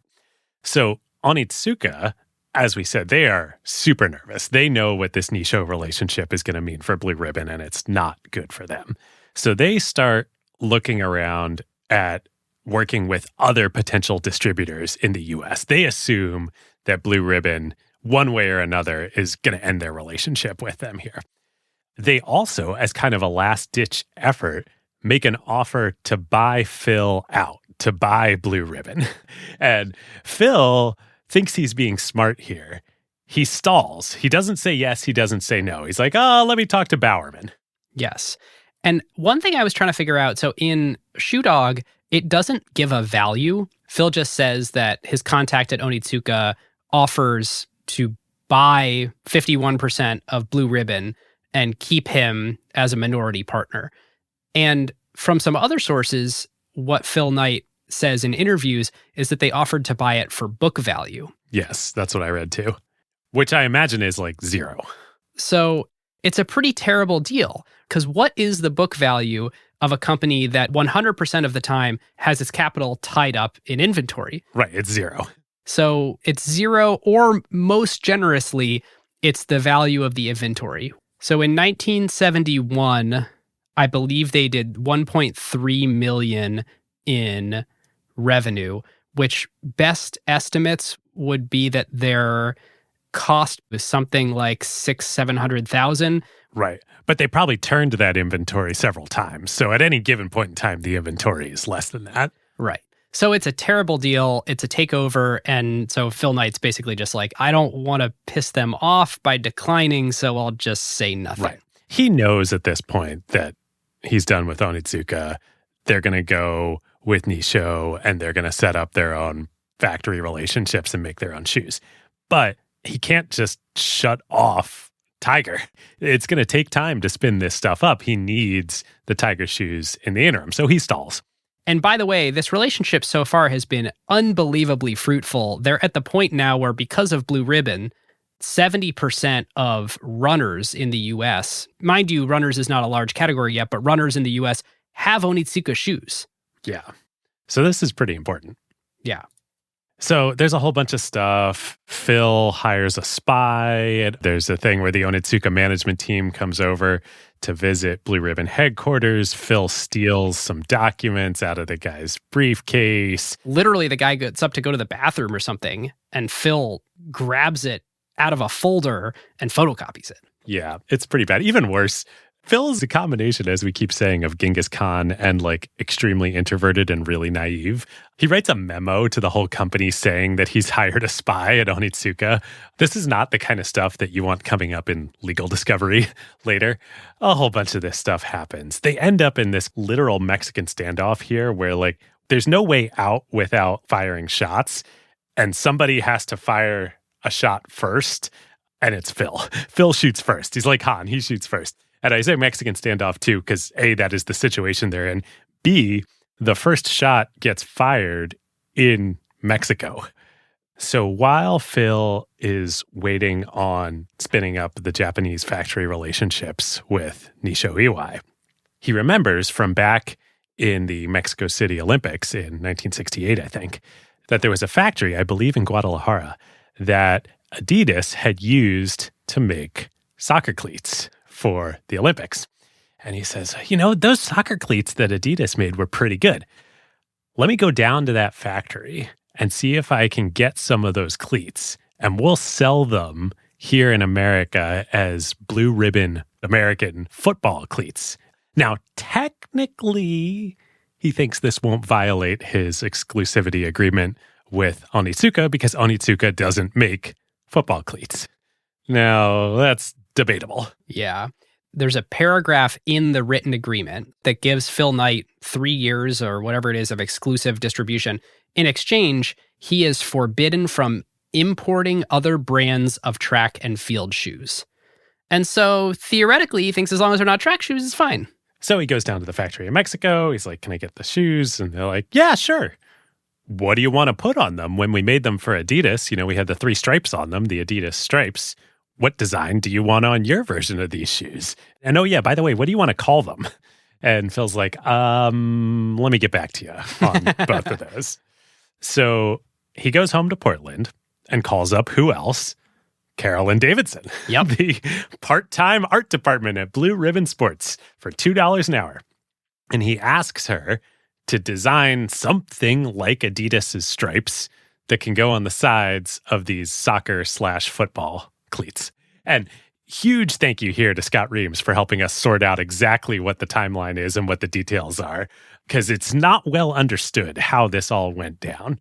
And you can actually hear quotes from Phil Knight in interviews and a little bit in Shoe Dog where it disputes other records of how this all went down. And people care a lot about this because obviously what we're getting here is the origin of the swoosh and of Nike. And so how does this end up happening? The most interesting thing is from Scott, he put this on LinkedIn, he talked to Carolyn herself about this. Her recollection is that originally in the request to create what became the swoosh, they wanted structural support as an element in the design. And she came back with some designs. They didn't like any of them. And so in the second revision, they dropped the requirement that it be supportive in any way and that it's just about having the brand sewn onto the outside. Also, super importantly, this is not the name that we're talking about here. So point one, we're just talking about a logo to go on the shoes. So all the thought of like, oh, the swoosh is like the wing of the goddess of victory. No, not the case. This is before the name. Right. So it's literally not inspired by the Greek goddess of victory. Like I was just in France. I just stood in front of the winged victory statue. It's this beautiful, incredible thing in Paris. There's this myth running around forever and ever that the swoosh is inspired by one of those wings. The name Nike came after the design of the swoosh, which, by the way, also was not called a swoosh yet. Okay, so as you say, she goes through 2 rounds of sketches. When the second round comes back, they're out of time. The factory is calling and they're like, hey, shoes are just about ready. We just got to put the sides on them. What do you want? So finally, Phil and Jeff Johnson and Bob Waddell, they're sitting around and a couple other folks. And they're like, well, we got to pick one. And they're like, well, maybe, I don't know, this one that kind of looks like a check mark. It maybe is the best of the bunch. And Phil very famously says the line, I don't love it, but maybe it'll grow on me. And that becomes the swoosh. Now, ultimately, they do give Carolyn stock in the company before the IPO, so she makes more than $2 an hour. But for this project, she was paid $35. Which also, she said she spent way more than 17 and a half hours, but it was just kind of coming up with some price to charge. Fun thing about, I did the math on the IPO shares. When Nike went public, they did give her 500 shares. The stock price today is around 110, and it has split 7 times. So 2 to the 7th times $110 a share times her 500 shares is worth $7 million today. Nice. And I heard Phil say somewhere, I think it might have been in the GSB graduation speech, I believe he said that she held the shares. Yes. As late as 2016, 2017, he is on the record saying she has never sold a share. Yeah. Wow. Incredible. Pretty cool. So they send the logo off. So a short while later, factory in Mexico calls them up and is like, all right, shoes are done. We're ready to box them and ship them. What should the model name of these shoes be? Like the Cortez or the Azteca Gold or, whatever they had called them. What's the model name of the shoes? And so back at Nike headquarters, they're all sitting around brainstorming. And this is where all the famous ideas that get thrown out. Phil Knight loves Dimension 6. The other people are throwing out the Bengal, the Falcon, all the naming ideas. The idea is they want to name the model of the shoes, like these cleats. What are the cleats called? They're not coming up with a name for the company. And it's the idea it's going to be the Blue Ribbon Dimension 6s. Yes. So legend has it, and as best as we can tell, this is actually true. In typical Phil Knight style, he can't make a decision. They're waiting towards the end. It's the same story as happened with the logo all over again. They're batting it around, and then the night before, they need to finally drop dead, give the name of the shoes to the factory. Jeff Johnson comes in and is like, I had a dream last night. Johnson. And in the dream, the name came to me. Nike. And everybody's like, what are you talking about? What are you talking about? And he's like, the winged Greek goddess of victory. These are going to be the Nike football cleats. And everybody's like, All right, well, we like that better than the other stuff. Ship it. But it wasn't that big a deal. Like, it was a big deal, but it wasn't that big a deal. This wasn't intended to be Nike.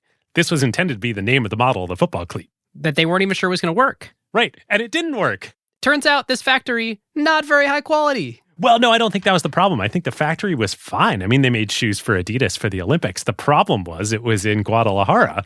It doesn't get very cold in Guadalajara.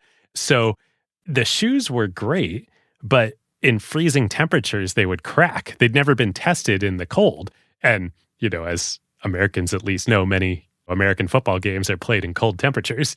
So they ordered 3,000 pairs. They sold them. Apparently, the Notre Dame football team wore them that year, or at least the quarterback did. Then they would crack in cold weather. So it was a very inauspicious start to Nike and the swoosh here. Yeah, it's kind of amazing that they even continued after that, or that they didn't just give up and say, okay, shoe distribution sounds a lot better than making shoes. Yes. But again, whether it violated the letter of the agreement with Onitsuka or not, ultimately the courts would decide it didn't. But it's game over here. Like, the relationship is done. They have burned the bridge. It's over. Yeah. And this, to me, is a little bit of a thing in Nike's DNA where they are competitive all the way up to the line and then one toe over. Yeah. What's the uber corporate value toe stepping from the Travis era? It's very much that. We are fiercely competitive. And at this point in time, it was to stay alive. So I get it. But for their whole existence, it's like, is there anything we can do that other people aren't doing because they kind of think you can't, but maybe we'll do it anyway and deal with the repercussions? That kind of happens with Nike over and over and over again. And for most of these situations, this one very much included, like this ends up in lawsuits and it's probably a toe over the line. On the other hand, it's also a little bit like Uber in the early days with toe stepping. Like, the alternative was the taxi industry. It's good for the world that they stepped a toe over the line. Like, they didn't do this. There's no Nike. Yep. So with that, Onitsuka pulls out of the relationship. They don't send any more Tigers to Blue Ribbon. Phil signs a deal finally with Nisho Iwai. And the core part of the deal is Nisho will finance all of Blue Ribbon's financing needs henceforth, pretty much at a scale that goes all the way up to the moon. I mean, they're a $100 billion revenue company, certainly way more than any of the Oregon banks could do. And they'll do that at market interest rates. 2, Nisho will help Blue Ribbon set up direct manufacturing relationships in Japan, which they do.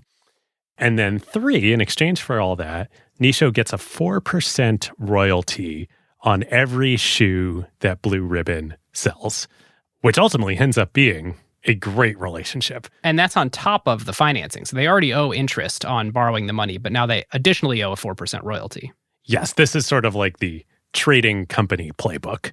And is that just for the inventory they finance or all sales? I believe it's for all sales. Whoa. Does that still exist? I don't know. I doubt if it does in the same way. I know that the relationship with Nisho Iwai continued for like 30, 40 years, like a very long time. If it still does exist today, I'm sure it is not the same terms. But this goes on for a very long period of time. Wow. I mean, at this point in history, to have the house in order with a strong financing partner, there's crazy stuff we didn't even cover. Like, he got kicked out of multiple banks. The FBI got involved. They were playing it a little bit too fast and loose, where they were using every available penny to buy inventory. And so there would be checks that bounced for payroll and things like that. When these things topple, they topple all at once. And so they had like a day where they got called into the bank, and then the bank called the FBI, and then they got investigated for fraud. It was an insane few years there. Yeah. Shoe Dog has a lot of great, like, Phil Knight's personal experience going through this, which is, I mean, it's worth the read no matter what, but read it for that. But safe to say, this moment here in, 1971? 71, 72. They can kind of take a deep breath and say, well, the business ahead is still really hard, because now Onitsuka is going to be working against us. We have to figure out how to design and make shoes ourselves. But at least we have a real financing partner that has struck a deal to work with us. Yep. So once this is all in place, Phil goes over to Japan and works with Nisho, visits lots of factories. ends up meeting the Nippon Rubber Factory. He's touring with lots of folks, and his sort of test of these factories of whether they can be a good partner is he pulls out a Cortez and he asks the factory how long it would take them to make a version of this shoe. So he meets with Nippon Rubber in the morning. They say, let's go out to lunch. Let us borrow the shoe, inspect it a little bit. We'll come back after lunch and we'll have an answer for you. They come back after lunch, and there is an almost perfect duplicate of the Cortez sitting there on the conference room table. And Phil's like, hell yeah. This is what I'm talking about. What an amazing way to do business. Because he had met with all these other factories. They were like, we'll get back to you in a few weeks. And like over lunch, they built one. Amazing. So he is jazzed. He orders all sorts of models. He's like, can you do all the running shoes that we/Tiger were doing before, at least the ones that we and Bowerman designed? They're like, yep, no problem. He's like, can you do tennis shoes, basketball shoes, cleats? He's like, yep, whatever you want. So in a kind of very un-Phil Knight-like peak of confidence here, he says, great, well, I'll just start writing out model names. So he writes out the Wimbledon tennis shoe, the Forest Hill tennis shoe, the Blazer basketball shoe, the Bruin basketball shoe, the Marathon, of course, the Cortez. He's like, great, let's do all of them. And these are Nike franchises that stood the test of time. Many of these shoes are still made. The Blazer for sure. Yep, of course, the Cortez. And they're like, okay, great. And then Phil's like, one more thing. The boxes. Can you make them bright orange? I want them to stand out. And Nippon Rubber's like, you got it, man. Whatever you want. It's awesome. So great. And to this day, they're orange. And by the end of this trip, Phil and Blue Ribbon Sports has a whole new line of athletic shoe models coming out of Japan with a much better relationship, solid financing, and a brand new brand to show it all off. The winged goddess of victory, Nike. Yep. And there's kind of this funny thing where it is still Blue Ribbon Sports. So in 1971, they do create Nike Inc. It is a wholly owned subsidiary of Blue Ribbon Sports, and it is responsible for manufacturing, or contracting with manufacturers to make this line of shoes, this Nike-designed line of shoes owned by Blue Ribbon Sports. Of course, later on, these would flip and Nike would become the parent company. But for now, it's a subsidiary of Blue Ribbon. Amazing. So Phil gets home and he tells Bowerman about this. And this is where yet another sporadic but incredible Bowerman stroke of genius comes to play for Blue Ribbon/Nike. Bowerman's jazzed. He's like, great, I never liked the Onitsuka guys that much anyway. But he doesn't really care about that. What he cares about is he's like, wait, so there are factories now? We can tell them exactly what to do? You mean I'm the new chief R&D officer of Blue Ribbon Sports? Let's get to work. So that weekend, supposedly it was the weekend right after Knight told Bowerman about what was happening. He goes home, and over breakfast on Sunday, Bill is sitting there. His wife, Barbara, is making waffles for breakfast. And honest to God, I think, according to Scott, according to everybody, this really happened. Bill is struck with inspiration. And he's like, hey, honey, can I borrow that waffle iron? Borrow. That waffle iron was not coming back. He goes out in the back in his mountain home, and he had a vat of polyurethane sitting there. And he had it because the University of Oregon had just redone their track and made it into a polyurethane track instead of a cinder track. And Bowerman at the time was like, well, this is great. This is the future. The Olympics are going to do this and whatnot. But the shoes that I have my runners in, they're not gripping the track that well. And so he sees the waffle iron. He's like, what if I pour polyurethane into the waffle iron? Which has two problems. Yes, the shape is, you can imagine how that could grip a track well. There's two problems. One, hot polyurethane, super toxic. The man, for many years of his life, because he's been experimenting forever, is like breathing in all these hot, terrible chemicals. He's literally a mad scientist. Yes. And two, pouring hot polyurethane into a waffle iron is going to permanently glue the iron shut. Yes, which is exactly what happens. So apparently the first actual waffle trainer shoe was inspired by this design, but like he literally couldn't make one in a traditional waffle iron. Now, according to Scott, in a really you cannot make this stuff up. Everybody thought that original waffle iron was lost to history and was this even true or apocryphal anyway? Years and years later, after Bill had died, I think it was his kids are going through the estate. No. And out back, because this is up in the mountains. They didn't have real trash service. So they threw the trash in a garbage pile in the back. And they're doing some renovations to the house or something. Somehow, they discover out in the trash heap the glued shut waffle iron. No. And it is in Nike's possession to this day. That is awesome. Isn't that awesome? So where, of course, this is leading is the waffle trainer, which is another one of Bowerman's genius inventions and becomes the first big hit shoe for the new Nike brand. He would eventually, after gluing the first waffle iron shut, then create a mold out of plaster in the waffle iron, pour polyurethane into that, and then make the waffle soles for the shoes. They work incredibly well on artificial surfaces, not just tracks, but also AstroTurf, which is becoming a thing at this point in time. So the University of Oregon football team wears them that year on their new AstroTurf field. It's a huge thing. They beat Oregon State wearing their waffle trainers. This is incredible publicity for Nike.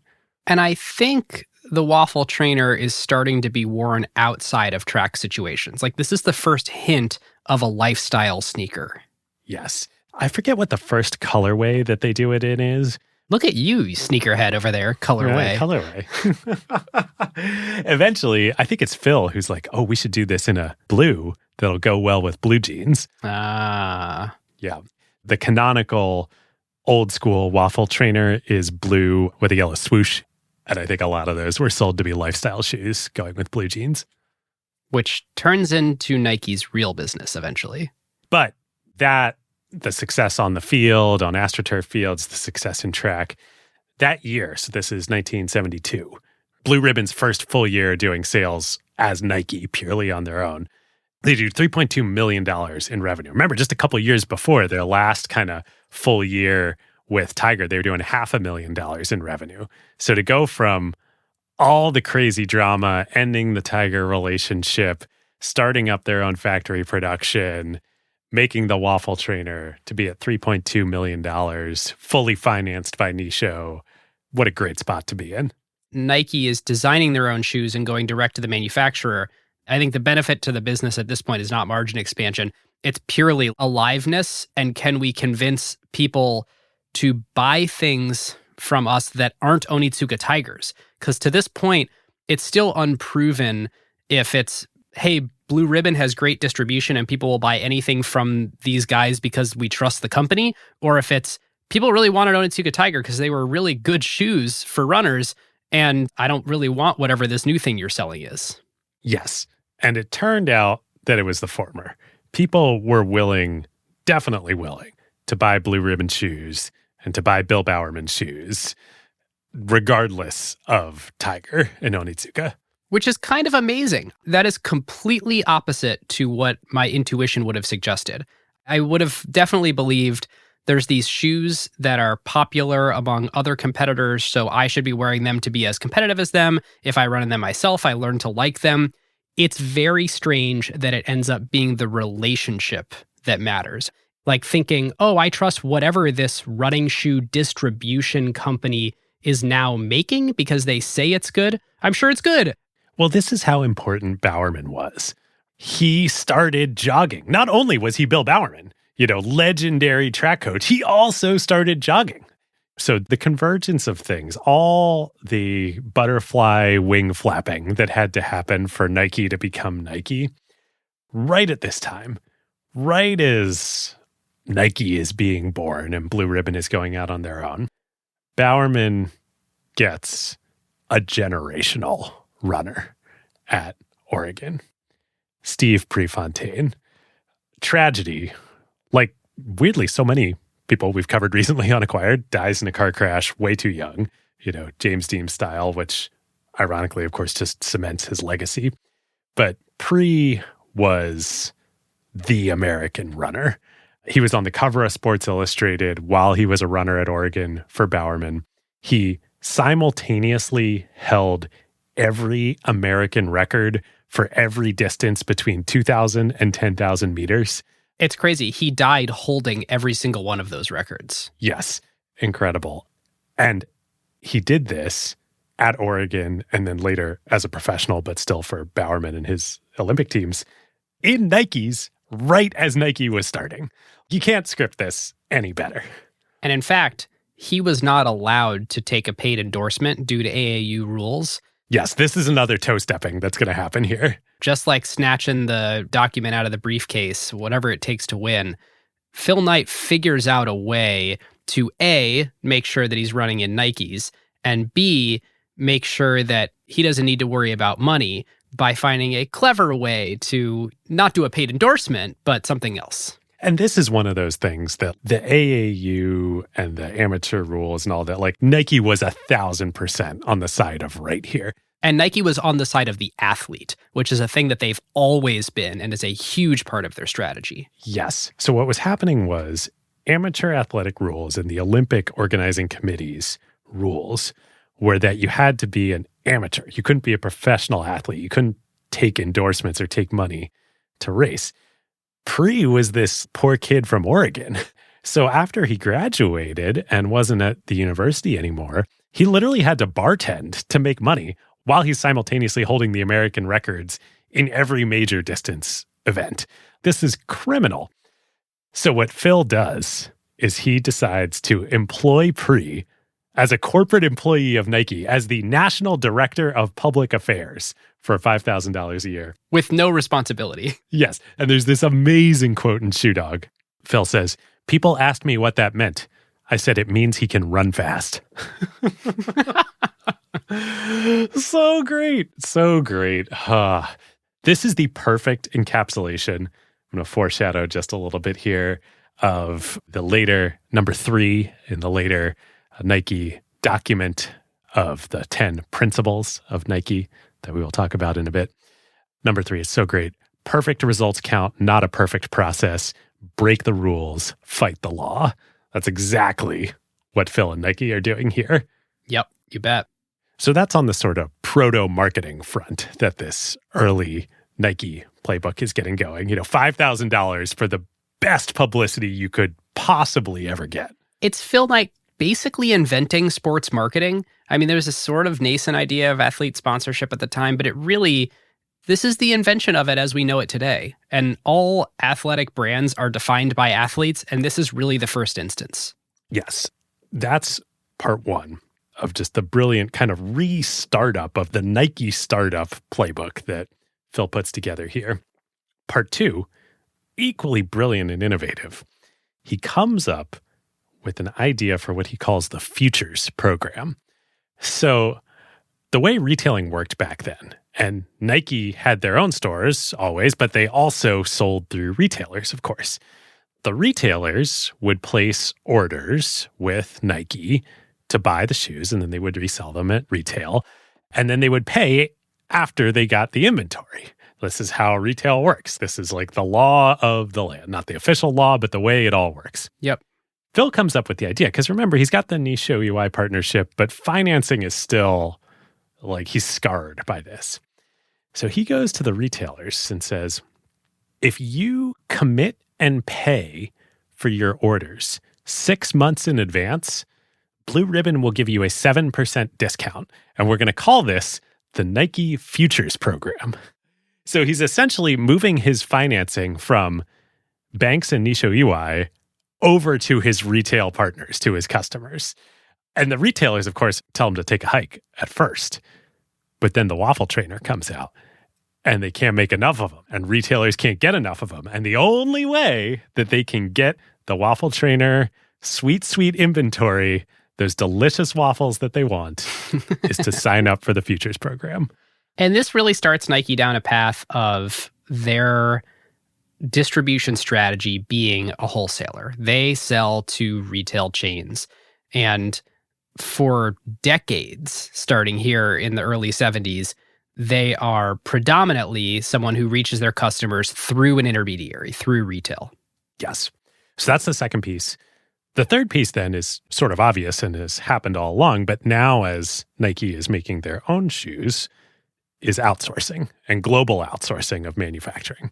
So again, Nike isn't making the shoes in their own factories. Now, they did actually buy a factory in New Hampshire along the way, which is a little bit of a detour. Phil sent Jeff Johnson out to like buy it and run it. That was more of a stopgap measure while they were transitioning from Tiger. Kind of a hedge, too. It was a hedge, yes. And it was a secret hedge. Again, break the rules, fight the law. They use Nisho's money, which was supposed to be to buy inventory, instead to plow it into CapEx of buying and rehabbing a factory. And then they were secretly operating their own factory with money that was not supposed to be used for that purpose. But again, Nike, break the rules, fight the law. And here they are today, a huge and successful company. I like that. Break the rules, fight the law sounds much more inspiring than toe stepping. So, global outsourcing, though. At first, this, of course, is in Japan with Nippon Rubber. But as we were saying, Japan is coming up in the global economy. And right around this time, Nixon cuts the dollar peg to the yen loose, and the yen starts floating against the dollar. So up until this point, from after World War II until the mid-70s, the yen was pegged to the dollar. Once the currency floats, and the Japanese economy, of course, has come up hugely over these decades, now currency issues become a big problem for Nike in terms of importing from Japan. And the cost of labor is going up. So basically the writing's on the wall. There's no way that they're getting shoes for $3 a pair anymore anytime soon. This means that they got to go find other countries to make the shoes in. Yep. So Phil and a bunch of the management team starts flying around Asia. They go to Taiwan, they go to South Korea, ultimately they go to China, they go to Indonesia, they go to Vietnam. And this is where the Nike global production machine is born. And at first, it's primarily Taiwan and then South Korea that they go to. Then the big move is into China, both in terms of production and for selling. I think there's a scene in Shoe Dog, even when he's on the trip around the world in 1963, that he like peers into China from Hong Kong and is dreaming about 2 billion feet in China. And Nike would be one of the very first companies, and I think the first footwear company that would be allowed to sell in China. To sell and to open factories. They sort of opened the country for the industry. So this, we would certainly be remiss in doing a Nike episode if we didn't talk about the downside of this. The upside, of course, is cheap shoes. And the upside, I think you can make a strong argument in the case with many of those countries that this is part of the coming up process in the global economy. If you look at what happened to the Japanese economy, to the South Korean economy, to the Taiwanese economy, they went from making shoes to making chips to making technology to being global economic powers. It's part of the process. At the same time, people are making like 70 cents a day working in these factories. Totally. Well, let's flash forward to the 90s here, where this really hits a flashpoint. And then I think we'll come back to the story. While we're here, we may as well be here. So stories hit the news of some really horrible things like child labor, stitching soccer balls on dirt floors in high temperatures, toxic glues, Carcinogens. etc. Nike fans looked at this as, oof, the company really has a black mark on their otherwise great reputation. But it kind of was the natural endpoint of an idea that had been in the company's DNA the whole time. I mean, literally, Phil Knight's Stanford paper is about arbitraging cheap labor from imported goods and selling into markets willing to pay higher prices. They should have realized this is where it could have gone if left unchecked. So, to add insult to injury, Nike wildly mishandled this. They tried to act like it wasn't their problem. They literally said to the press, oh, we don't make shoes. Mark Parker later walked this back with a stance where he said, ignorance is not bliss. You have to understand the systemic issues and work with factory partners to solve them. They did do a huge amount of work to clean up their act. They created new standards for factory partners. They published supplier lists. They have third-party audits of factories. They do huge investments in R&D and invented things like new types of glue that weren't toxic, which they then went on to share with their competitors. But David, I don't know, there is still this interesting and more theoretical question. What is the line of acceptability and who should determine it? Obviously, when a company trips a clear, bright line like child labor, there is appropriately public outcry. But what about when the lines are blurrier? Are 75-degree factories okay? Or are $3 wages fine if the local average is $2 an hour?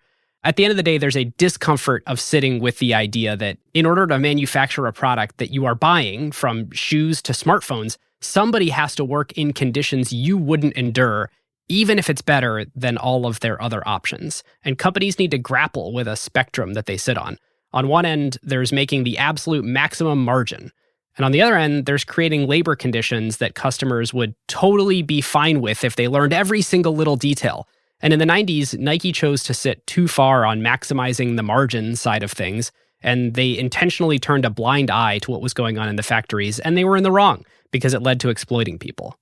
One of the things that Nike folks were really surprised by at the time when the controversy came up is they were like, all the other shoe companies do it this way. All the clothing companies do it this way. Why are we being picked on? Yeah, but Nike started it, and they're the biggest. But I think it's even more than that.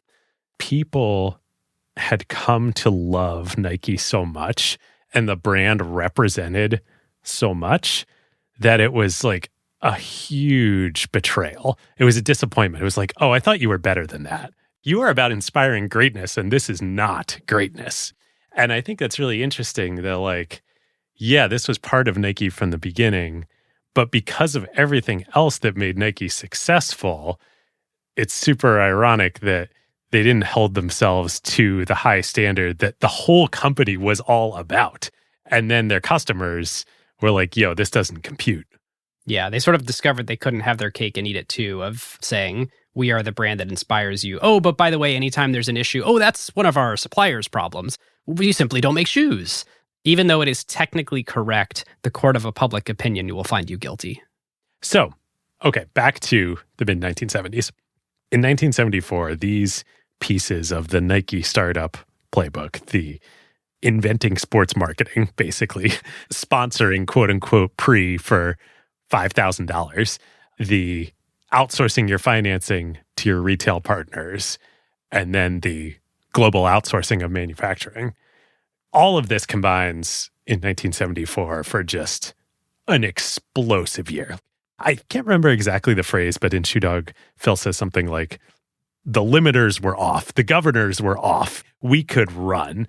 They do $8 million in revenue in 1974. Which is up almost 100%. They nearly doubled again in 1973 to 1974. 1974 is also a momentous year for Blue Ribbon because they finally settle the legal battles with Onitsuka, and they win in court. Amazingly. Ultimately, they settle for Onitsuka paying Blue Ribbon $400,000, which by this point in time is a pittance to Blue Ribbon. But the actual butterfly flaps its wings, hugely important outcome of this for the Nike journey is that the court case with Onitsuka leads to one Rob Strasser. Yes. Coming into Phil Knight and the Nike orbit. He was their lawyer on this case, right? Yes. Strasser was the junior attorney at the Portland law firm that was working on the Nike case. And Strasser is just a force. I mean, this guy was not cut out to be a corporate lawyer. He actually comes in after the case is settled to Blue Ribbon as in-house counsel, but then Phil quickly realizes, like, oh, this guy is way more valuable to me than as my lawyer. You know, everybody else in Nike at the time, they're all former runners. Most of them ran for Bowerman. Strasser is, I think, about 6'2" and weighs over 300 pounds. And he has an equally outsized personality as his actual size. He gets the nickname within Nike of Rolling Thunder. And boy, does he roll like thunder. And while he and Phil, of course, did ultimately clash, and there was the terrible betrayal that happened. For a while, they were thick as thieves. Yes. So the first thing that Phil puts Rob in charge of is taking this really early sports marketing concept of doing sponsorship deals with athletes and blowing it out. So they had already, before Rob joined, done the first official sponsorship of an athlete with Ilie Nastase, the tennis player. They paid him $10,000 to wear Nike tennis shoes. Oh boy, how quaint. When Strasser comes in, he starts doing sponsorships in a systematic manner. So he goes out and negotiates with athletes and agents. He signs up like half the NBA for peanuts. Now, not the big stars, but the journeymen, the role players in the NBA. He just obliterates them and their agents in negotiations. I mean, they're getting like, I don't even know the dollar amounts, but not a lot. They're getting free shoes, basically. And then Nike is showing up on nationally televised broadcasts every single night. Yep. This leads then to a bigger initiative that Strasser puts together. And if you've watched the recent movie Air about Air Jordan, this totally gets played as like a Sonny Vaccaro thing.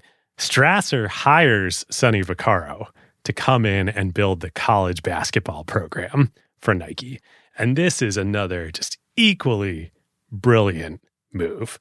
So Strasser gets Sonny to go around the country and sign up coaches of the big basketball schools to become Nike coaches. Now, there's nothing preventing the coaches at schools from being consultants, advisors, running Nike clinics. No, you can pay them whatever you want. You can pay them whatever you want, right? And they can tell their teams to do whatever they want. There's no contract between the team and the coach about wearing shoes. But if the coach says, hey, I really like this shoe company, you should wear the shoes on court. What do you think the players are going to do? It's actually a team policy. Yeah, exactly. So within a month of working on this, Strasser and Vaccaro have got UNLV, Georgetown, Texas, Arkansas.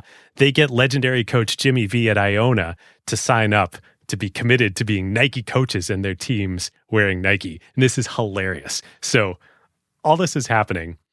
The Washington Post gets word of this. They run a real pearl clutchy article saying that this is shameful. Nike is commercializing the purity of college athletics. Like, oh my God, give me a break. Like, these kids are being exploited. Like, at least they're getting free shoes here now. In the article, the Post mistakenly says that Iowa is one of the colleges that Nike has signed up, not Iona. So Lute Olson, the coach at Iowa, who's legendary, he goes on and coaches at Arizona. Lots of listeners probably know who Lute Olson is. He's in the Hall of Fame now. Instead of being pissed off that he was included in this shameful article with the Post, he calls up Nike and he's like, yo, can I get in on this? So then they sign up Lute at Iowa and then Arizona, and he becomes a big Nike coach. It's incredible. Strasser then takes the same playbook to college football, signs all the big coaches in schools, all the big powerhouses for peanuts. This is incredible. Now, selling football cleats is never a big business for Nike, but college football is huge. I mean, still huge. A lot of eyeballs on those swooshes. A lot of eyeballs on those swooshes. And this is so clarifying of what their sports marketing strategy is. These endorsement deals are not about the sneakers that basketball player is going to sell, or, oh, I want to buy the cleats that my favorite college football team is wearing on the field. No one else plays football other than college football students and the very few NFL players that exist. So there's really nothing to buy, but what you do see are these swooshes. And it's cementing that brand in your head of this is what real athletes wear. So one thing that's worth mentioning, this is sort of obvious, but didn't click for me until really getting pretty deep in the research here for Nike. There are actually only 3 sports that matter. So Nike, Adidas, Reebok, they sponsor lots of sports, but running, basketball, and tennis are the only sports that matter because those are the only shoes that normal people can wear. Normal people don't wear baseball cleats or football cleats or soccer cleats, no matter how popular those sports are. Yep. Even to this day, all the marketing, all the athletes, everything you see on TV of Nike and the other athletics companies, it's not about getting you to buy the shoes that athlete is wearing. It's about getting you to buy Nike. Right. The funnel is every single one of those is a brand impression. So consider them all billboards.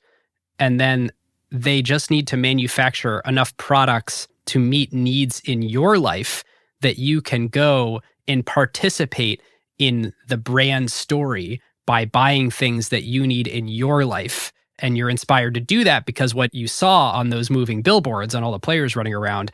But the products that the players are wearing are made for them in their athletic journey, and the products that you're buying at the store are things that are made for you in your athletic and increasingly lifestyle journey, but you're inspired by what you see on the billboards. You're buying victory. Right. And so their whole business eventually becomes figuring out this multi-sided equation of, can we create enough demand? Like, it literally on their income statement says demand creation by doing these sponsorships. And then can we create the right product mix for people to participate in our brand by giving us their dollars? Yes. Now, I don't want to say that Strasser alone architected this grand strategy, or even I'm not really sure that Phil or anybody at Nike understood this at this time. But certainly Strasser executes this in just an incredible way. Nobody else was doing this. The college coaches, they ran the table, and it was just an incredible run in the late 70s. All the while, the jogging movement is just getting bigger and bigger and bigger. Right. Keep in mind, they still only make running shoes. There's no apparel. There's no shoes for other sports, really. There's like some things on the margins, but 90+% of their revenue is running shoes. Yeah. The core sales, what they are marketing is go buy a waffle trainer and wear them with your blue jeans. Yep. So through the late 70s, revenue just doubles year over year over year. They go from 14 million in sales to 29 million in sales to 71 million in sales, finishing out in 1979 with 150 million in sales. Yes. It was 1976 when they officially changed the actual name of the company to Nike. Then 1977 was a huge year. As you said, they do 70 million in revenue that year. They signed John McEnroe. They crossed 1,000 employees, so it's getting to be a real beefy organization. Two other things. They bring one former NASA engineer and true mad scientist, Frank Rudy, into the fold, the inventor of air sole technology. Which Phil Knight is not a fan of when he hears about the idea. Well, he thinks it's a crazy idea at first. Phil's meeting with Rudy. He's like, I don't even know how Rudy got into my office. Who is this crazy dude? He's about to kick him out, and then Rudy's like, yeah, Adidas didn't want it either. And Phil's like, oh, you said the A word. All right, let me try it. So supposedly Phil goes for a run in the prototypes of the Air soles, and he's like, yeah, actually, these are pretty great. And we should say, for anybody who doesn't know, everything that you hear of now, the Air Max, the Air Jordan, the Air Force One, it is a literal airbag. Actually, it's a nitrogen bag that sits in the midsole. So think about the thing between the lower sole, the rubber on the bottom, and inside of the insole, basically the part of the shoe that you can't get to, that's underneath your heel. And sometimes that runs all the way across, all the way up to the toe, that replaces foam cushioning, instead using a little airbag that magically doesn't pop. Yeah, I mean, Rudy really was a genius. So Phil's like, all right, let's do it. He tasks who else? Rob Strasser with going and doing a deal with Rudy. They do a deal. Rudy gets between 10 to 20 cent royalty for each pair of Air sole technology shoes that Nike sells. Eventually, Nike would just buy Rudy's company, and Rudy would become an employee of Nike. So still here in 1977, Strasser is just on fire. I don't know the full context around this. Scott Reams has a great LinkedIn post, but as best as we can tell, Ben, as you said, the company was growing hugely. There are all these new employees there who are just kind of taken for granted that Nike is winning. Strasser gets kind of pissed off one day, and he goes to his typewriter, and he fires off a memo. He copies this memo, and pastes it up on the walls all around the office of Nike. 10 principles. And this document is just amazing. We've tweeted it before. It's going around the internet. Yeah. It's going around the internet, but it's going around the internet described in the following way. Here is the document that Phil Knight wrote articulating Nike's principles. Here are the things that are wrong with that statement. 1, Phil Knight did not write it. Rob Strasser did. 2, Nike's principles. Also incorrect. When this was written, it was actually still Blue Ribbon Sports, so that it was not yet the Nike Corporation. 3, the top of the document has this like thin, wispy swoosh. That was never the Nike swoosh. This is someone's attempt who doctored this at some point to make it look like some old version of the swoosh. There is an old version of the swoosh, which we will link to in our sources. It is still in the USPTO for the swoosh trademark. It is a hand-drawn version, Carolyn's hand-drawn version of the swoosh that looks nothing like this weird, thin, wispy thing that was like doctored and added to the document. So not Nike Inc., not the swoosh. There was never a swoosh on the document. It was done on a typewriter. How are you going to do that? And 3, not Phil Knight. But yes, oh my God, these principles are amazing, and we're going to go through them. All right, listeners, now is a great time to thank our longtime friend of the show, ServiceNow. If you are running a large enterprise, AI agents are likely spread across every team, and deploying them is no longer the hard part. Yeah. The hard part is knowing what permissions they have, what employees are using them for, or what decisions AI is making. AI security for an enterprise at scale is not a small concern. Like, the risks are real. Exactly. And the challenge with AI is governing it, securing it, measuring it, and making sure that it actually delivers value. That is why ServiceNow built the AI Control Tower. Yep. AI Control Tower gives enterprises a single place to see, manage, govern, and optimize AI across the entire business. And it works with any AI, not just theirs. Every device on your network, every permission across every system, every AI agent visible and secure in one place. And ServiceNow can do this because they've spent more than 20 years building the operational backbone of the enterprise, the workflows, governance, approvals, security controls, and institutional knowledge that power how work actually gets done across IT, HR, customer service, finance, and security. ServiceNow already runs more than 100 billion workflows annually and trillions of transactions for more than 85% of the Fortune 500. So when companies need a place to govern AI at enterprise scale, they're building on a platform at the center of how their business already operates. And in a future that isn't going to be one AI, it's going to be thousands of AI agents working across every function of the company. But the question is, who's managing them all? So if you're trying to turn AI ambition into real business outcomes and make it work safely, securely, at scale, go check out servicenow.com/acquired and tell them that Ben and David sent you. Okay, David, what are these principles? All right. Nike principles, according to Rob Strasser in 1977. 1, our business is change. 2, oh, this is so good. We are on offense all the time. 3, we already alluded to, perfect results count, not a perfect process. Break the rules, fight the law. 4, this is as much about battle as about business. 5, assume nothing. Make sure people keep their promises. Push yourselves, push others, stretch the possible.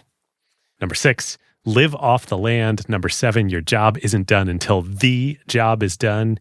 8, dangers, with a underline as a heading. Bureaucracy, personal ambition, energy takers versus energy givers, knowing our weaknesses, don't get too many things on the platter. 9, it won't be pretty. And then 10, if we do the right things, we'll make money damn near automatic. It's so good. It's so good. That last one is so spot on for any business through to this day. It's so easy to get wrapped up on all the other crap.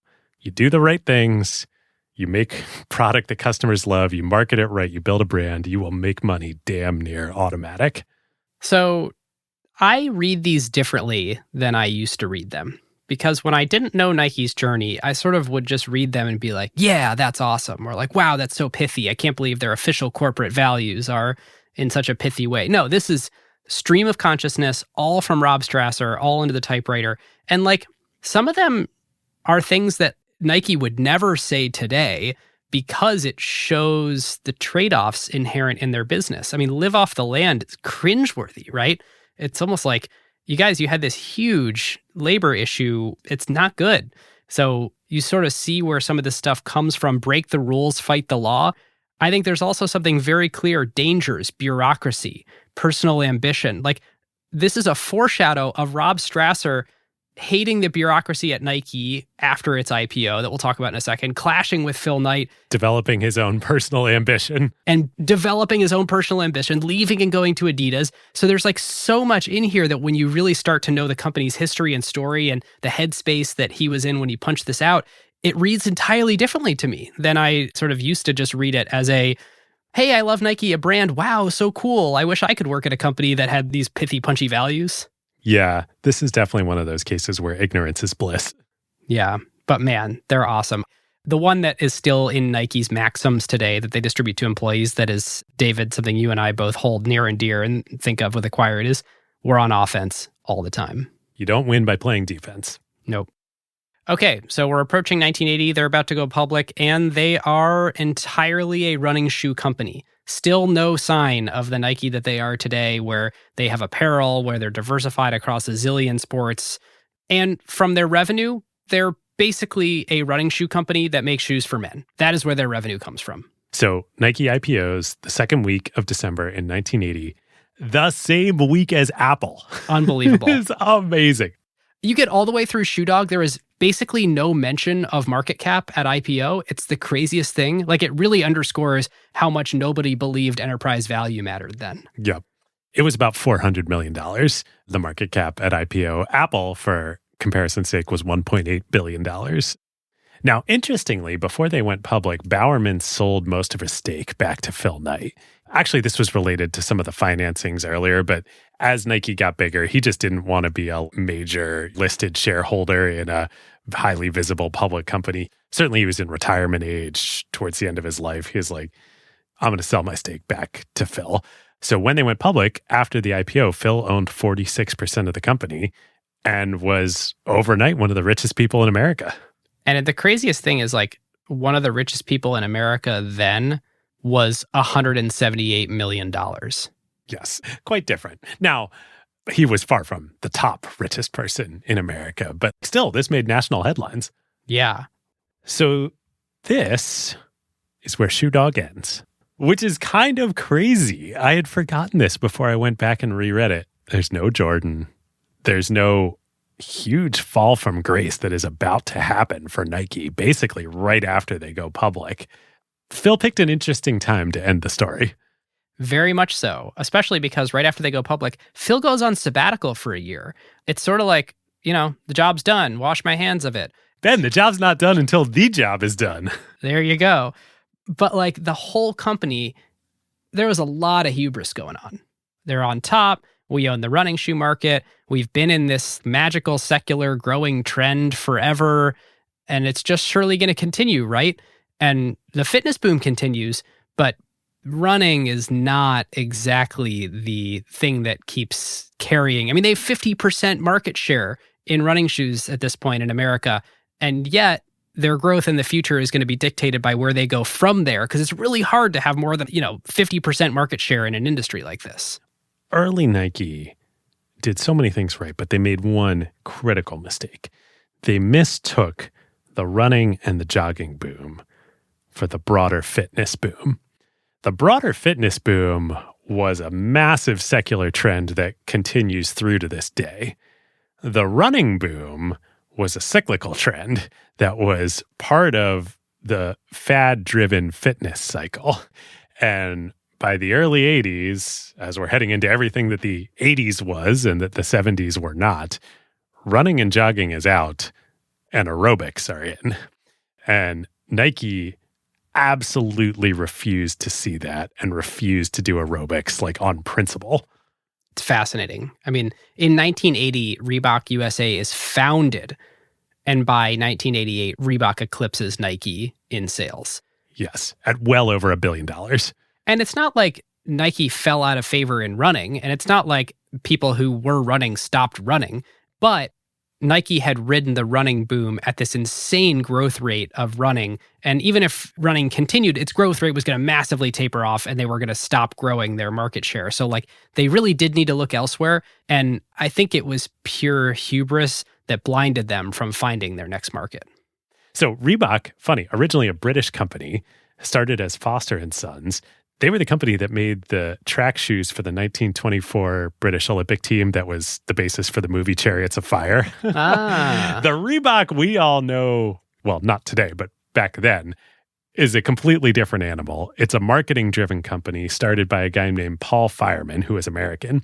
And pretty quickly, they developed a business plan to cash in on the aerobics fad, and they made a shoe that, in Nike's principled opinion, sucked. But it went really great with leg warmers, It was all white. It had soft leather that wrinkled. It looked good. Women loved it. It was everything that Nike was not. And their rise, like you said, Ben, was even steeper and faster than Nike's. Ironically, Reebok would end up much later getting acquired by Adidas and then spun back out to private equity recently. Wow. So financially, they're sitting pretty. They've just raised $22 million in the IPO, which then was a lot of money. They basically wouldn't need any more money after that. They raised one smaller pipe later in their history, but the company was basically built on debt financing and this $22 million in the bank from IPO. And you can see how they got fat and lazy. Their whole life, they were starved for capital. Finally, they had it. Their whole life, they were the underdog. They're not the underdog. They've got half the running market and this dominant brand where they just steamrolled the competition to get into all these sports deals. But right at the same time as the aerobics boom is coming up, Adidas is becoming a very real competitor in the sports marketing deals too. And so Nike is kind of realizing like, ooh, we are not nearly as well capitalized as them. And they're kind of going to come eat our lunch in all these deals where we just figured out that you can pay people and they'll wear your stuff. So our cheap brand advertising is kind of going away. And meanwhile, in our core, like consumer actual reason people buy truckloads of shoes, the fitness market, the swooshing sound you hear is that going to Reebok. Yes. So interestingly, financially, there only are a couple quarters where Nike's revenue declines. I think that's because of the futures program. Kind of saves their skin again. Retailers had to commit 6+ months in advance to their orders. And yeah, Nike was able to at least maintain revenue through a lot of this. But the actual underlying dynamics of the business are ugly at this point in time. The market, like I said, is swooshing away. So that brings us to 1984. Phil Knight actually wrote in the letter to shareholders that year, 1984, like George Orwell predicted, was not a good year for Nike. Everything that we talked about is happening. But 1984 was also the seed of something pretty incredible that would make everything that happened before in Nike look like child's play. And that would be a young kid from North Carolina, Michael Jordan, who walks in the door. This is such a fun time to do the Nike episode because the movie Air just came out, which really is like a fun kind of summer blockbuster movie. Also very, very inaccurate in how it portrays everything. Oh, yeah. No, it's a very fun, campy work of fiction. I mean, it gets the broad point right. Michael Jordan saved Nike. Absolutely. 100%. The characters involved in how it all went down and what the deals were. No. Almost all wrong. There's a lot of little dynamics that we can be mad about. Like, it was kind of Strasser's baby to do the deal, not Vaccaro's baby to do the deal. You know, Vaccaro never flew to North Carolina to negotiate at Michael's house with Michael's mother. Like, all of this doesn't actually happen. They weren't going to fire everyone in the basketball division if this didn't work. But again, factual inaccuracies are fine. It's the characters that they messed up that really bothered me. I know I'm doing a review of a movie that maybe not all of you have seen, so spoilers, but like, God, they make Phil Knight just not at all who Phil Knight is. They make him out to be kind of a rube, and after watching every interview he's ever given and reading all this stuff about him, and I just don't think that the Ben Affleck character is anything like Phil Knight. Anyway, Air is entertaining. Here's the real story. The big important thing from Michael Jordan, the Air Jordan 1, and then everything it became in the Jordan brand is that it didn't just save Nike. It changed the world. That's a super campy thing to say, but it is 100% true. If you walk down any street, pretty much anywhere in the world today, or you go into any event, building, venue, whatever, and you look at what people are wearing, they are wearing sneakers. And they are mostly wearing basketball shoes and running shoes. That was not the case before Air Jordans. Air Jordans and Michael Jordan made sneakers into culture. So Nike takes a chance. There's a kid out of North Carolina. He's picked third in the draft. He's really good. He just took the game-winning shot to win the NCAA Final Four. But, you know, he's not LeBron in high school. Yeah, he was picked third. Right. I remember going to see LeBron as a high school athlete because I live near Akron, Ohio, and he went to St. Vincent St. Mary's famously. And like, he was very obviously one of the best NBA players as a freshman in high school. Jordan wasn't quite that. He was a different type of player. He was not as big and as physical as a lot of the guys dominating the NBA at the time. And so doing a big deal with Jordan really was more of a gamble for Nike than they would do with really any athlete today. All right, so let's talk about what that deal was and why it was so different. Nike, like we just said, their back's against the wall. They need to do something to save the company. And it's actually Strasser who puts this deal together. And together with Sonny Vaccaro, as portrayed in the movie, goes after Jordan. But Strasser puts it all together. So the deal is a $2.5 million minimum guaranteed payout over 5 years. But that's not actually how the economics work. The revolutionary aspect of the deal was the payouts were calculated as a 5% royalty on gross revenue from the sales of Air Jordans, the whole line, the shoes, the merchandise, everything. It's almost like the way the book industry works. They gave him an advance on the first $500K a year, but once he sold through the advance, he was going to get a 5% participation on any of the shoe sales. Right, and it goes even deeper than that. This structure was completely revolutionary. So the way shoe deals were done at the time, so Magic Johnson and Larry Bird were the biggest stars in the NBA at the time. They were both signed with Converse. Their deals were roughly $100,000 a year in cash payments to wear the Converse weapons. Ben, have you ever worn the Converse weapons? No, never. Do you know what they are? No. No, I don't. These are not Air Birds.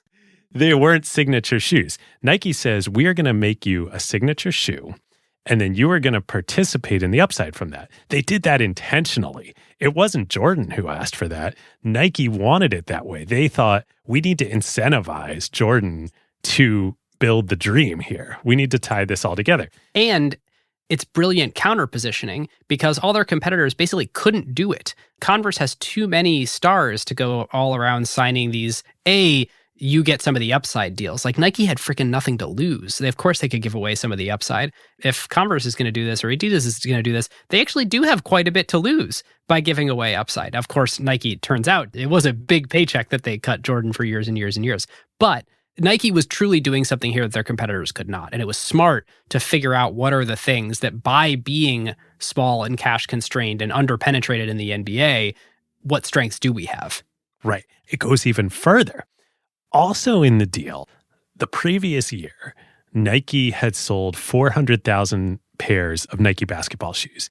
They include a clause that Jordan gets a royalty on incremental sales in future years beyond the baseline of everything in the Nike basketball line. I did not realize that. This is how it works. We alluded to this earlier in the episode. It's the halo effect. Yes, the Jordans are important, and we'll talk all about the Air Jordan 1s in a second here, but it's not about the Jordans. It's about the swoosh, and it's about the halo effect and the lifting up of the whole company's sales. I had no idea that Jordan got a royalty of non-Jordan shoes. He did. And this would eventually morph into the Jordan brand and the Jordan line and Zion Williams and Jason Tatum. And like, they are Jordan athletes. This is part of it. So Nike also guarantees a minimum ad spend to promote the Jordan line. They're all in here. They also give Jordan stock options in the company. This is a hell of a deal.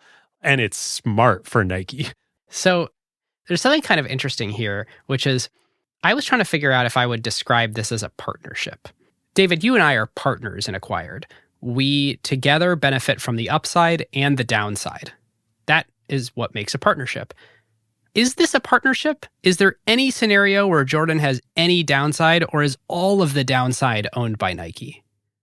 No, it's all owned by Nike because there's the minimum guaranteed payment. Right. For $2.5 million over 5 years. That seems like a pittance today. But that was huge. Nobody else was getting that kind of money. So here's the thing, and this was chronicled in the movie. This is absolutely true. Jordan didn't want to work with Nike. Nike was for the second-rate pro players. Jordan wanted Adidas. Jordan was a kid in the 80s, like a teenager. To the extent that sneakers had started to transcend into culture, it was Adidas. Hip-hop, breakdancing, tracksuits, shell toes. That was Adidas. That was what Jordan wanted. And so to put a finer point on this here, Jordan didn't want to be Nike's partner, so he basically wasn't, and they backed up the truck for him. And some of that truck was in variable comp, and some of that truck was in cash. But make no mistake, that is what this is Nike having no leverage, Jordan having all the leverage, and getting a landmark, unbelievable deal, still to this day unmatched in terms of the amount of dollar outflows that has gone to an athlete because of it. Yeah. So Jordan actually takes the deal and shops it to Adidas afterwards. And he's like, I really don't want to go with Nike. Like, I really want to be with Adidas. You don't have to match this. Can you just come anywhere in the ballpark close? And Adidas is like, we could give you $100,000 a year, and so reluctantly Jordan goes with Nike. But you're so right, and it's so important. It sets up the incentives. Even though Jordan has no downside, he's like, well, Jordan also is on offense all the time. This is a guy who plays to win. So you give him the incentives, he and Phil Knight are going to get along real well. So here's what happens. In that first year, the Air Jordan 1s, this is going to be very incredible. Some of you know this. Some of you are going to listen to this. You're going to be blown away. Hang on, because there is a second part to this story that is not what you expect.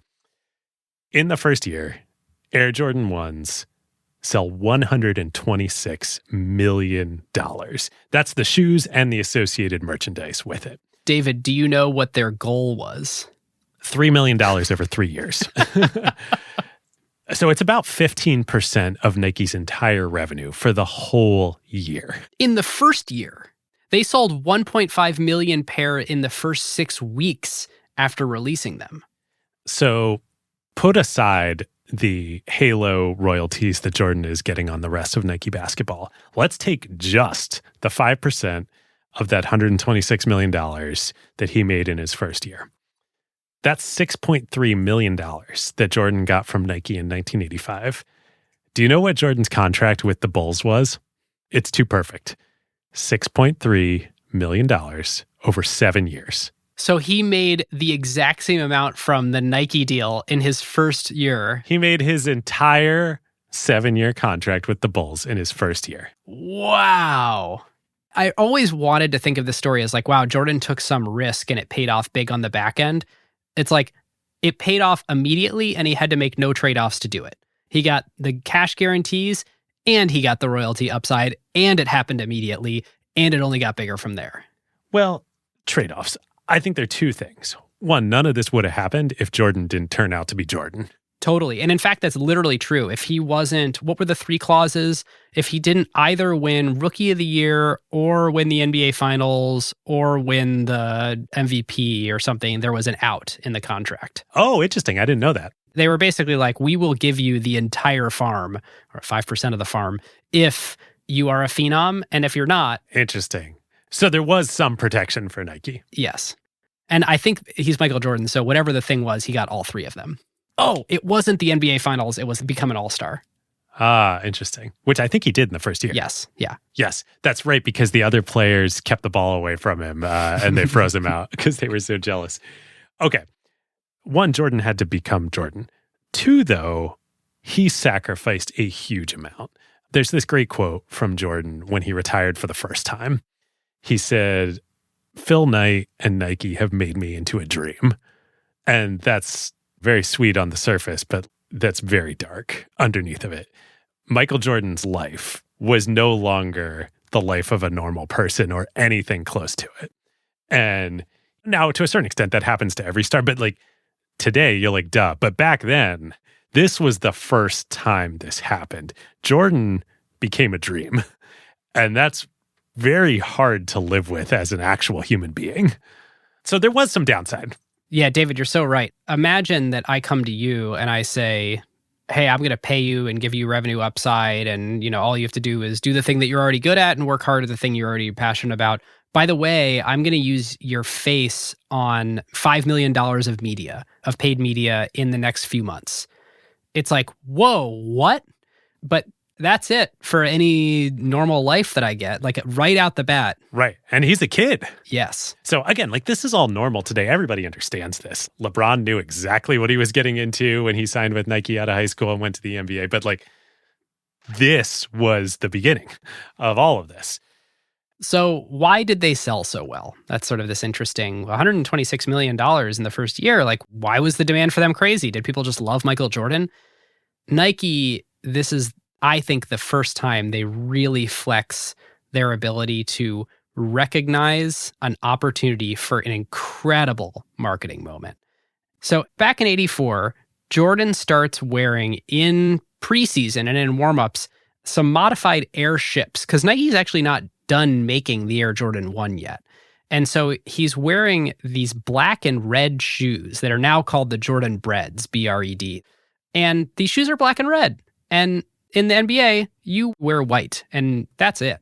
And so Jordan's getting ready to play in the league with these black and red shoes, which again, he hasn't actually worn on court. And to this day, no one can find footage of him wearing the black and red precursor to the Air Jordan 1, these modified airships on the court. So we're not actually sure that it happened. Right, because it takes a while to actually make a new shoe. So the Air Jordan 1 is still in production. Right.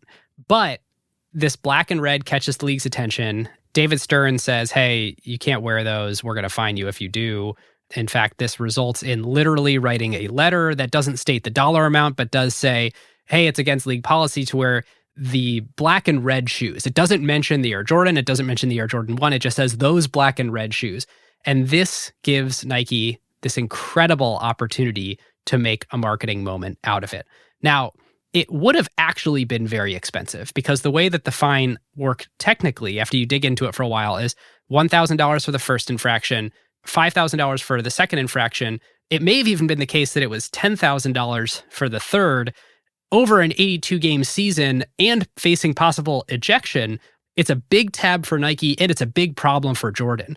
And before he could even wear these black and red shoes in a game or have the opportunity to, they switched. The Air Jordan 1, they made white and red. The one that is iconic that you can go buy and then they make all the remakes out of. The AJ1 is not the bread. And the bread is the thing that kicked up the big issue. Anyway, so Jordan, they just film him in this incredible commercial where he's just standing there and the camera pans down from his head to his feet where he's wearing the black and red and it just goes bong, bong and puts these black bars over the shoes. And they make a whole big deal out of the fact that these shoes are so great, they are banned in the NBA and you can go buy them at your local retailer. And people go nuts. So great. Such a good story. And the coda to all this is, even after reading all these books and watching all these videos and these interviews, I actually don't know what dollars ever changed hands. Some people said it was $5,000 times an 82-game season. Some people said it was $1,000 ever and then nothing after that. I have even heard that no dollars ever exchanged between Nike and the NBA or Nike and Michael Jordan because the fine was never levied. It was a threat that then Nike made the Air Jordan 1s before anything could be enforced. If anybody knows, please join the Slack and shoot us a DM or put it in the general channel. I'm very curious. The thing that's so great, though, Nike, right? Like, it doesn't matter. It's the story. It's the dream. Like, it doesn't matter. Right. They just put it in a freaking Hollywood movie that it was 5,000 times 82 games, and that's all anybody's going to remember. Oh, man. All right, listeners, now is a great time to talk about one of our favorite companies, StatSig. Yes, long-time acquired partner. There is a reason why the best product teams at companies like OpenAI and Notion, Atlassian, Figma, Rippling, Brex, and more rely on StatSig, whether they are iterating on their core product features or shipping AI-powered experiences at scale. Yep. In the crazy speed of today's AI world, shipping fast is just table stakes now. It's basically trivial to build and deploy your app constantly. The real advantage is how quickly you learn what changes actually created value for customers and how fast you can use that signal to guide what you ship next. Whether it's a feature tweak, a pricing change, a performance improvement, or an AI update like a model change or prompt adjustment, they're not relying on instinct. They're measuring what actually moved engagement, retention, and ultimately revenue. And as more teams build with AI, that learning loop becomes even more important. Building with LLMs introduces non-determinism into your product experience. The same input doesn't always produce the same output, And behavior can shift in subtle ways in real-world use. So doing offline evals will give you part of the picture, but you can really only understand the impact once your product is live with real users, and then you can measure how their behavior actually changes. It's very different than the way that you would ship features in a pre-AI world where you knew exactly what the software was going to do in production. Yeah, exactly. So this is where StatSig comes in. It brings experimentation, feature flags, and product analytics into one unified system so teams can ship safely, test rigorously, and directly link what they changed to how users actually behaved. The result is a tighter feedback loop and learning that compounds over time, so you don't just ship more, you ship better. So if you want to make learning your competitive advantage, whether you're building new AI experiences or just evolving your existing core product, go to statsig.com/acquired to get started. Okay, so I mentioned a minute ago about the other side of the Air Jordan 1 story. It's not the dark side of Michael Jordan's fame. I think this is crazy. I don't think anybody really knows this. Nike sold $126 million worth of Air Jordan 1 shoes and merchandise in the first year. Fact. Another fact that gets put out there is that Nike sold $150 million of Air Jordan shoes and merchandise during the first 3 years. Now, if you look at that, you're like, wait a minute. Huh. What happened? Something bad happened in years 2 and 3. Yes. And indeed, something bad did happen in years 2 and 3 and in year 1. Nike needed that first year of the Jordan deal to be a huge hit. So they stuffed the channel. They pushed so much product on retailers and through the futures program and whatnot that's how they hit the $126 million in sales. There wasn't actually $126 million of demand for Jordan products that year. So good commercial, but not $126 million of demand commercial. I mean, there probably was, I'm making this up, 50, 70, $100 million of demand, like unprecedented for any shoe in history for a single year. But Nike also effectively took some steroids on this one. Yep. That turned into a huge problem because the retailers and the buying public had a huge hangover the next year in year 2 that was compounded by 2 issues. One, Jordan broke his foot early in the season of his second year, missed most of the season. 2, the Air Jordan 2s sucked. There's kind of no other way to put it. This was where Strasser, who again had masterminded all of this, the Jordan deal, the Jordan 1s, working with his collaborator Peter Moore, all this stuff, they kind of went rogue. The Air Jordan 2s cost $100. The Air Jordan 1s cost $65. The Air Jordan 2s were made in Italy out of premium Italian leather. This doesn't sound like the Nike playbook. This also doesn't sound like a good basketball shoe. Do you want to play basketball in Gucci leather? Probably not. Jordan didn't like the shoes. They were not good to play basketball in. They were super stiff. They were hard to break in. They didn't fit his style right. So A, he wasn't playing. B, he wasn't incentivized to push them. I mean, he was economically incentivized, but he didn't like the shoe. It all kind of fell apart. On top of that, as this is all happening, Strasser, and more too along with him, but really Strasser is becoming increasingly rogue within Nike. He breaks away. He starts a new division in a separate office complex from the rest of the company called the New Products Division. Dude, this is like very Steve Jobs, Macintosh. 100%. I mean, literally, like the parallels here, unfortunately, comes to a tragic end. He sets up his new campus, new division, away from Knight, away from the rest of the company. He mandates that all new product launches have to go through him and this new group, and that they're going to take control and streamline the process. And the Jordan 2s come out of this. Obviously, it's not a very good shoe. This becomes a big problem. Obviously, there's only one way that this is going to end. Either Strasser is going to become CEO of Nike, or Strasser is going to leave Nike. Yep. And Strasser ain't going to become CEO of Nike because 1, Phil Knight is CEO of Nike. 2, Nike has a dual class voting structure. Phil Knight controls all the high vote shares and he controls the board. So really, this is the end for Strasser. They get in a huge fight in 1987. Strasser leaves the company. He goes off and takes Moore with him, Peter Moore, and they start a consulting firm in Portland called Sports Incorporated. All of which is fine.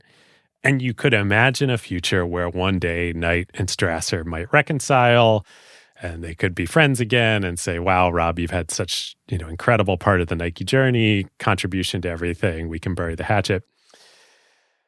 Well, Sports Incorporated takes on as one of their major clients, Adidas. And eventually their only client. And then eventually Adidas buys the company, moves their North American headquarters to Portland, Oregon, and makes Strasser the CEO of Adidas America. Oof. And then incredibly tragically, this is just terrible. 8 months into the job, Strasser has a massive heart attack and dies, I believe, at age 46. Oh, it's just terrible. Yeah. But the betrayal that this engenders, it's irreversible. Ben, you talked about earlier the Nike culture. There's a quote from Jeff Johnson, Blue Ribbon employee number 1, who I think had already left the company at this point. He's asked in the book Just Do It about Rob becoming CEO of Adidas. And he says, I know Adidas, aren't what they once were, but Adidas people were the Huns. I would starve to death before I would work for Adidas. Wow. And then when Rob dies, Phil does not attend his funeral. It's really just heartbreaking. There's a quote that sums it up in this Portland Monthly article that talks about why Strasser isn't known to many people outside the companies and why his role sort of fades into history. And they say, why? Because his work was vital to both, which makes it incredibly difficult to neatly write him into the mythology of either one. For Adidas, it was a brand revival, conceived and executed by a fat American ex-Nike guy and his artsy partner. For Nike, Strasser's overachievements are overshadowed, if not severely tarnished, because he was a traitor. From Phil Knight, it might have been okay if he had just quit, but he went to work for Adidas, an intolerable betrayal I never forgave him. Yeah. Oof. And still, the repercussions of this exist to this day. Adidas's American headquarters are still in Portland, Oregon. Yep. And they poach a lot of Nike people. Yep. So, okay. Back to Jordan. The plot thickens here. Jordan's not happy. Strasser was his guy there? Yeah. Strasser was his guy. Strasser leaves, starts this new company, starts working for Adidas, becomes the CEO of Adidas. Jordan's going to go to Adidas. The writing's on the wall here. I mean, Jordan's deal is up in 90, right?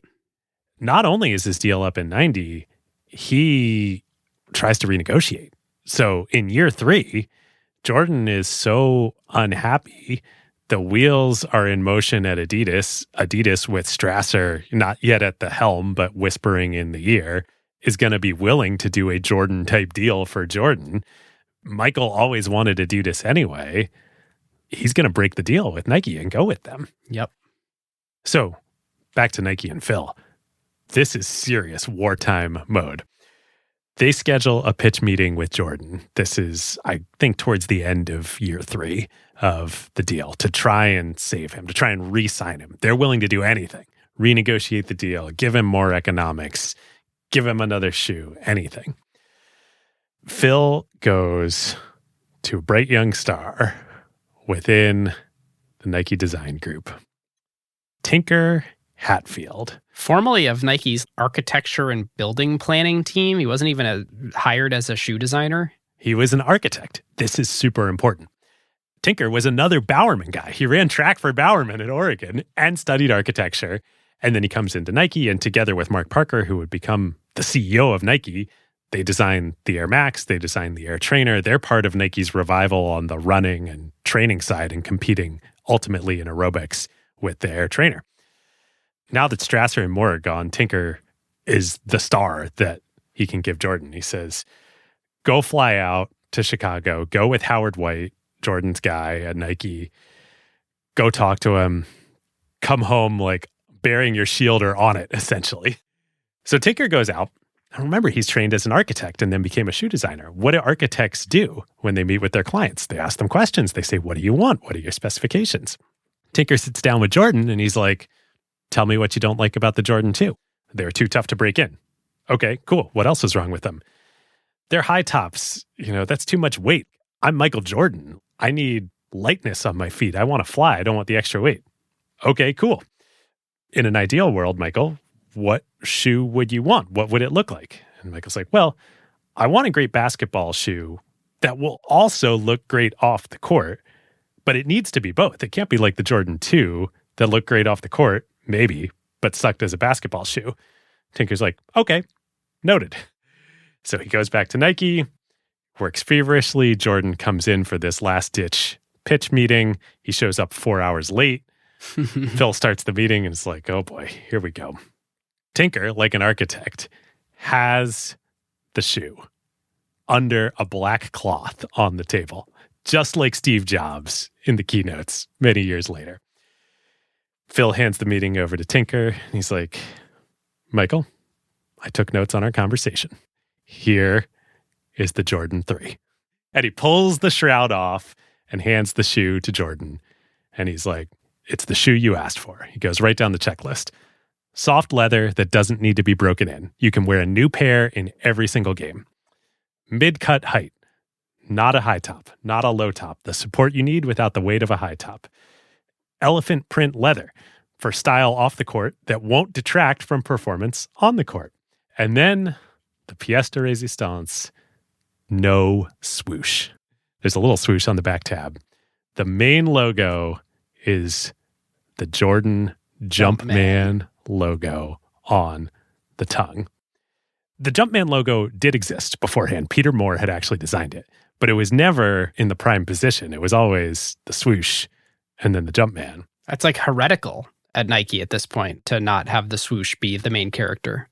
But Michael Jordan didn't really want to be at Nike, so the only way to keep him is to kind of hide the swoosh. It's kind of like harkening back to the beginning of like Phil Knight could have had 100% of Blue Ribbon Sports, or he could have had 51% of Bill Bowerman's Blue Ribbon Sports. Yeah. It's pretty crazy because the whole point of these deals is to get swoosh impressions.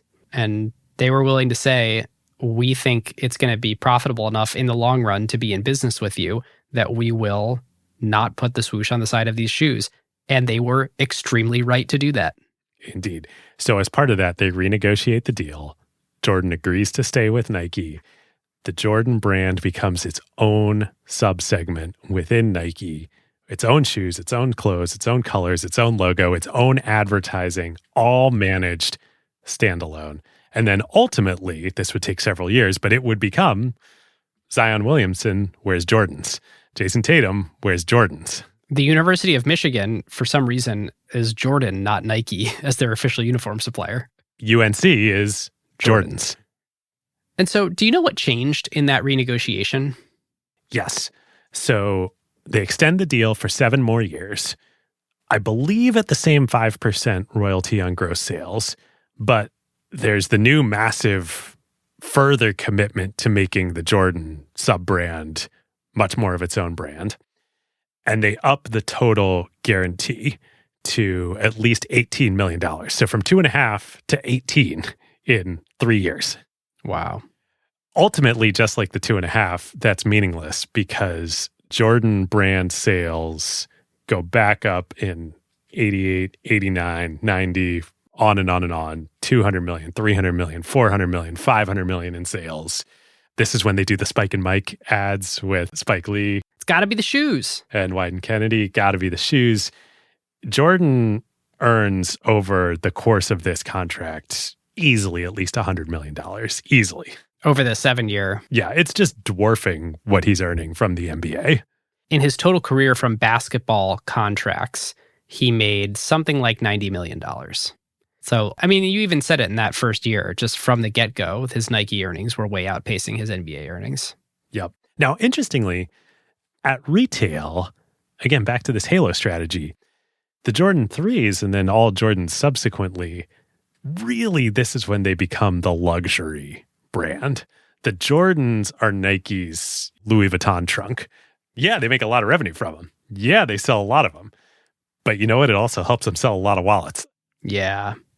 So the Jordan 3 is priced at like $200 or something? $100. But this is 1988, 1989. Right. Okay. That makes sense.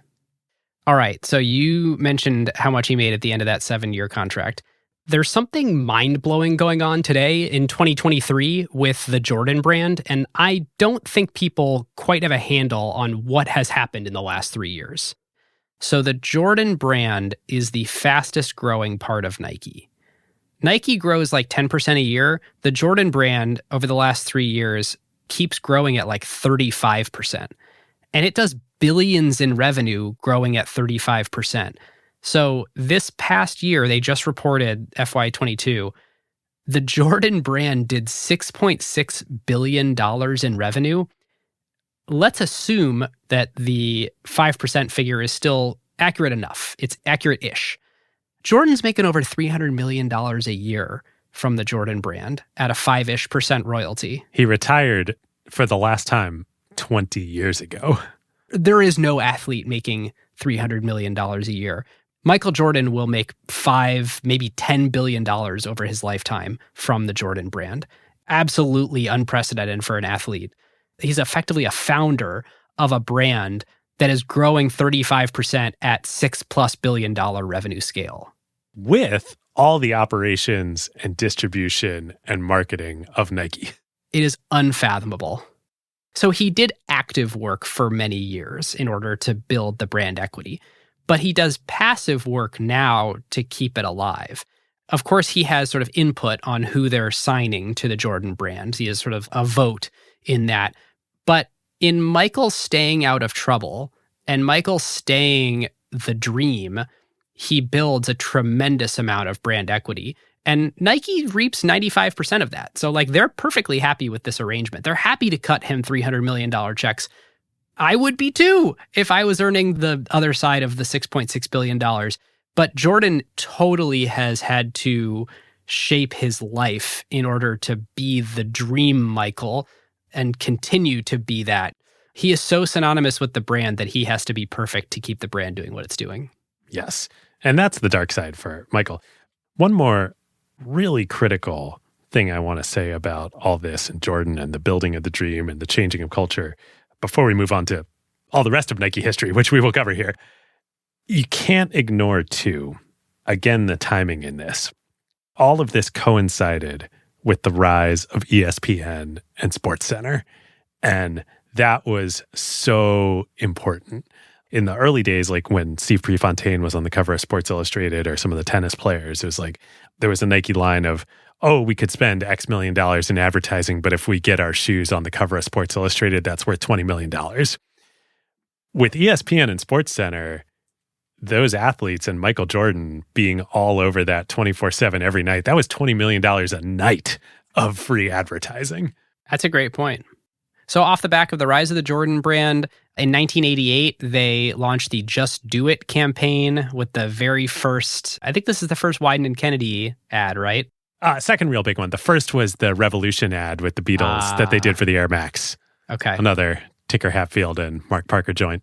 And so they're kind of finding their footing again. They're realizing that, okay, we can diversify outside of running. We can find a lot of places to sell the dream. We can make different products to monetize the dream, to let people participate.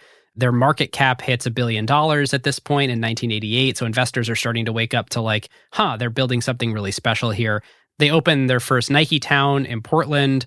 The early 90s, late 80s, early 90s are just all good for Nike. I think by 91, their market cap hit $5 billion. By 96, their market cap hit $10 billion. And they're really just executing the strategy that we talked about, but at scale until they get hit with everything we already talked about on the labor challenges and that controversy.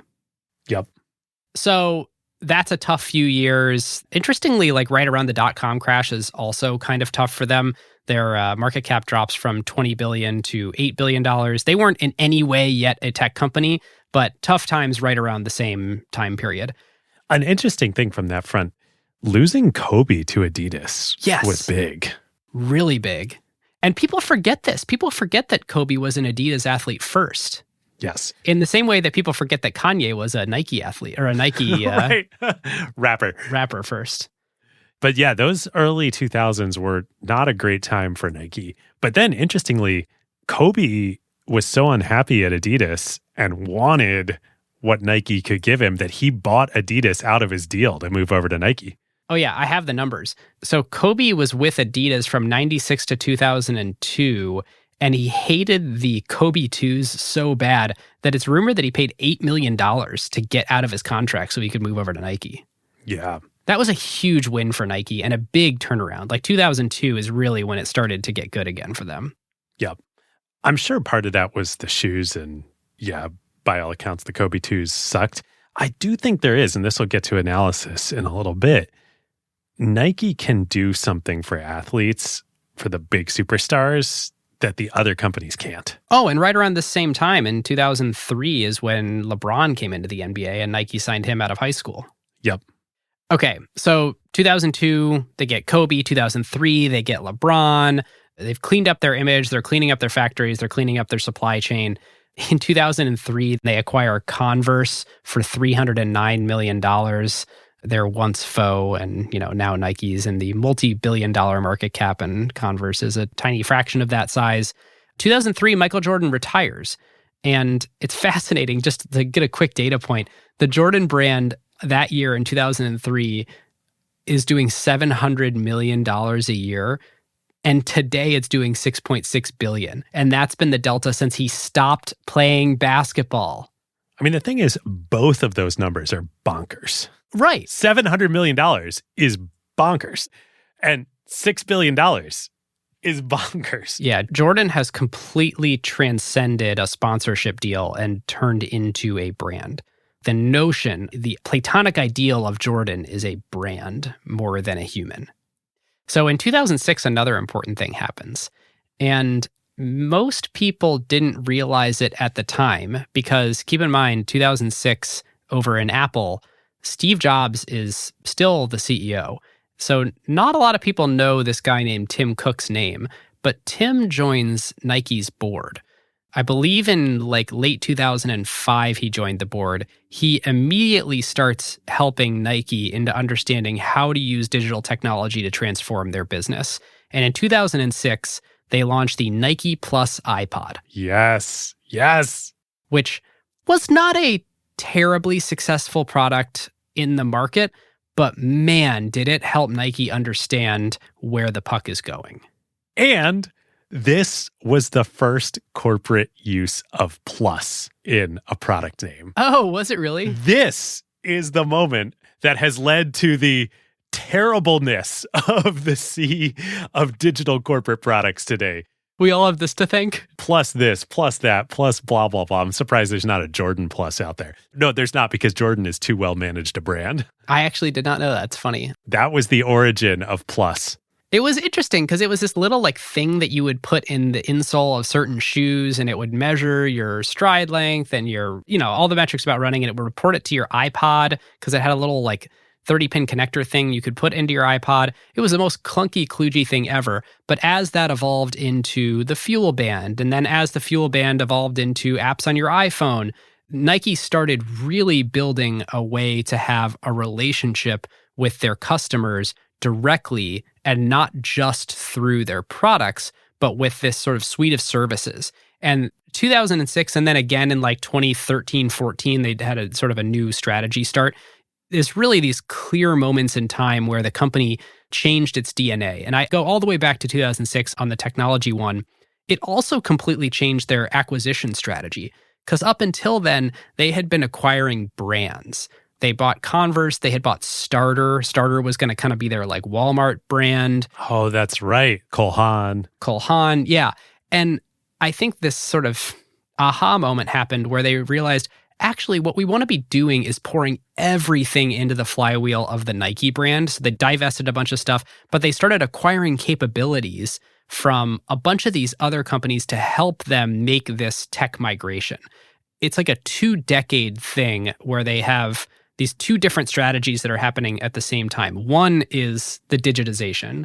And to give you a stat on how impressive that is, across the 4 mobile apps that Nike operates today, they have 500 million users a quarter who are now using Nike digital apps, from their e-commerce app to their running app. Run Club, Training Club, sneakers. And the Nike mobile store.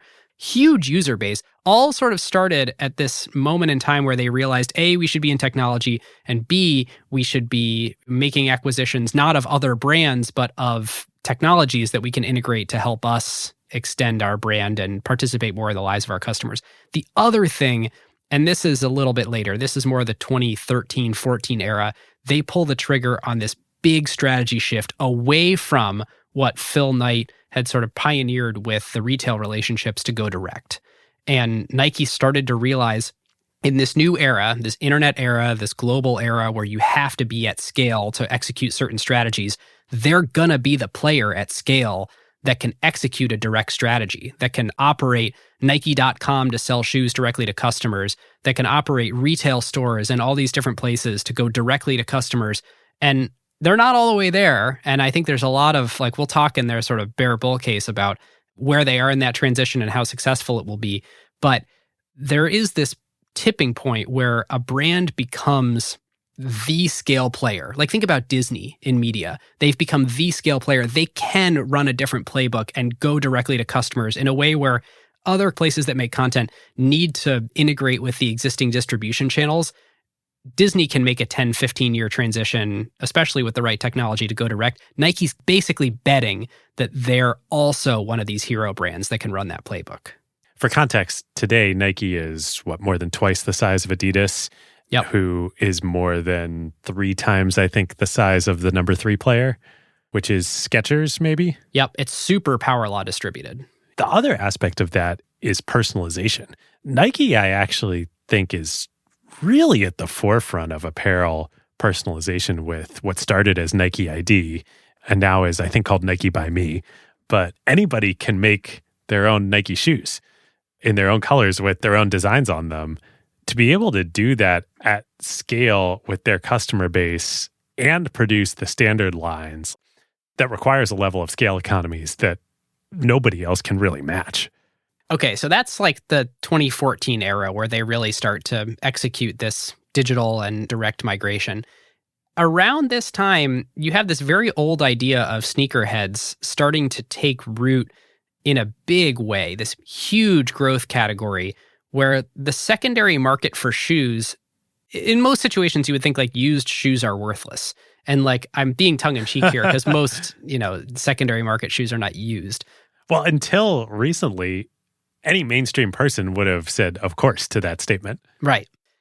But there became, David, to your point about Jordan and Nike creating culture and participating in cultural movements and changing the way that people move around in the world and having a sneaker as a thing that defines you rather than a sneaker as a thing you throw on for the tennis court, but you wear, proper shoes anytime you go somewhere else. They really have figured out how to reach an audience and tap into their identity in a way that the original Phil Knight track shoe thing never could have dreamed.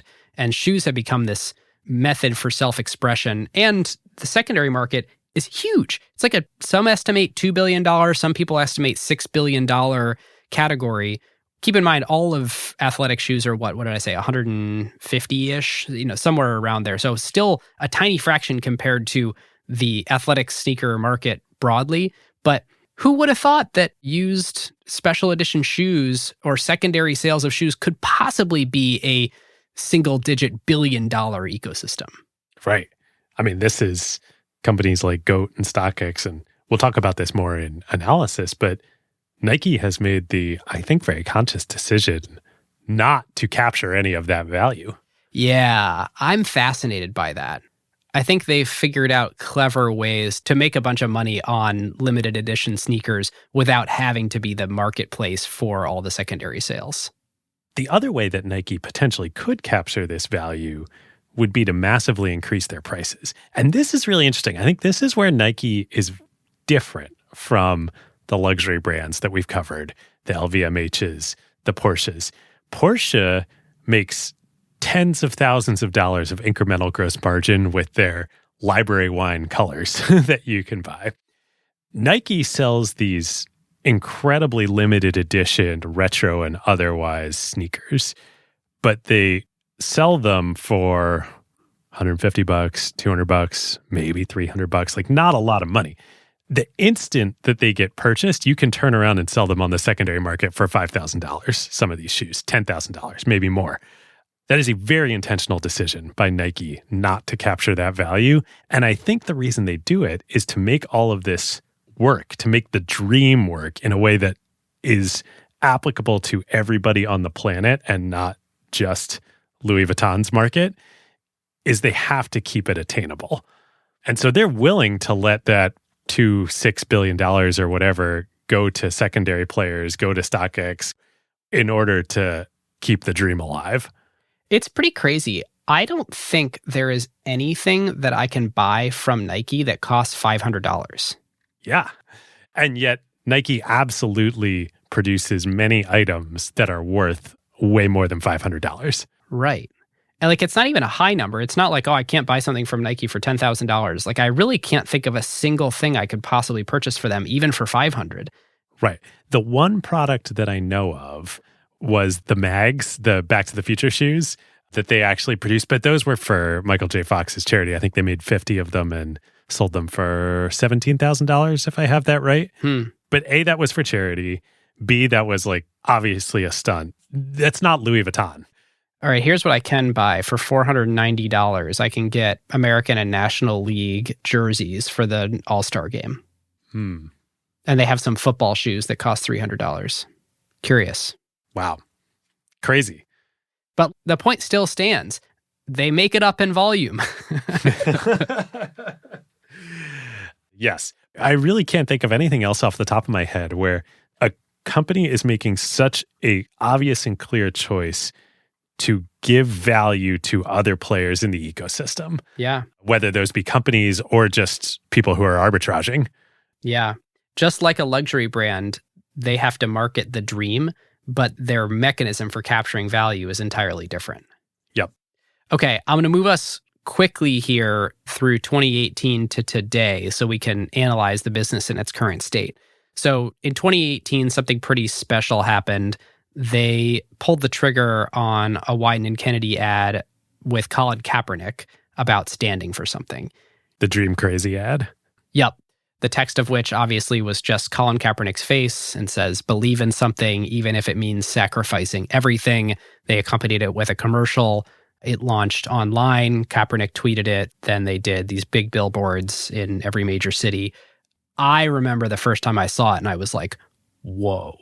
Nike executed perfectly on exactly what they were trying to do here. It strikes you emotionally, much like many of the Nike commercials.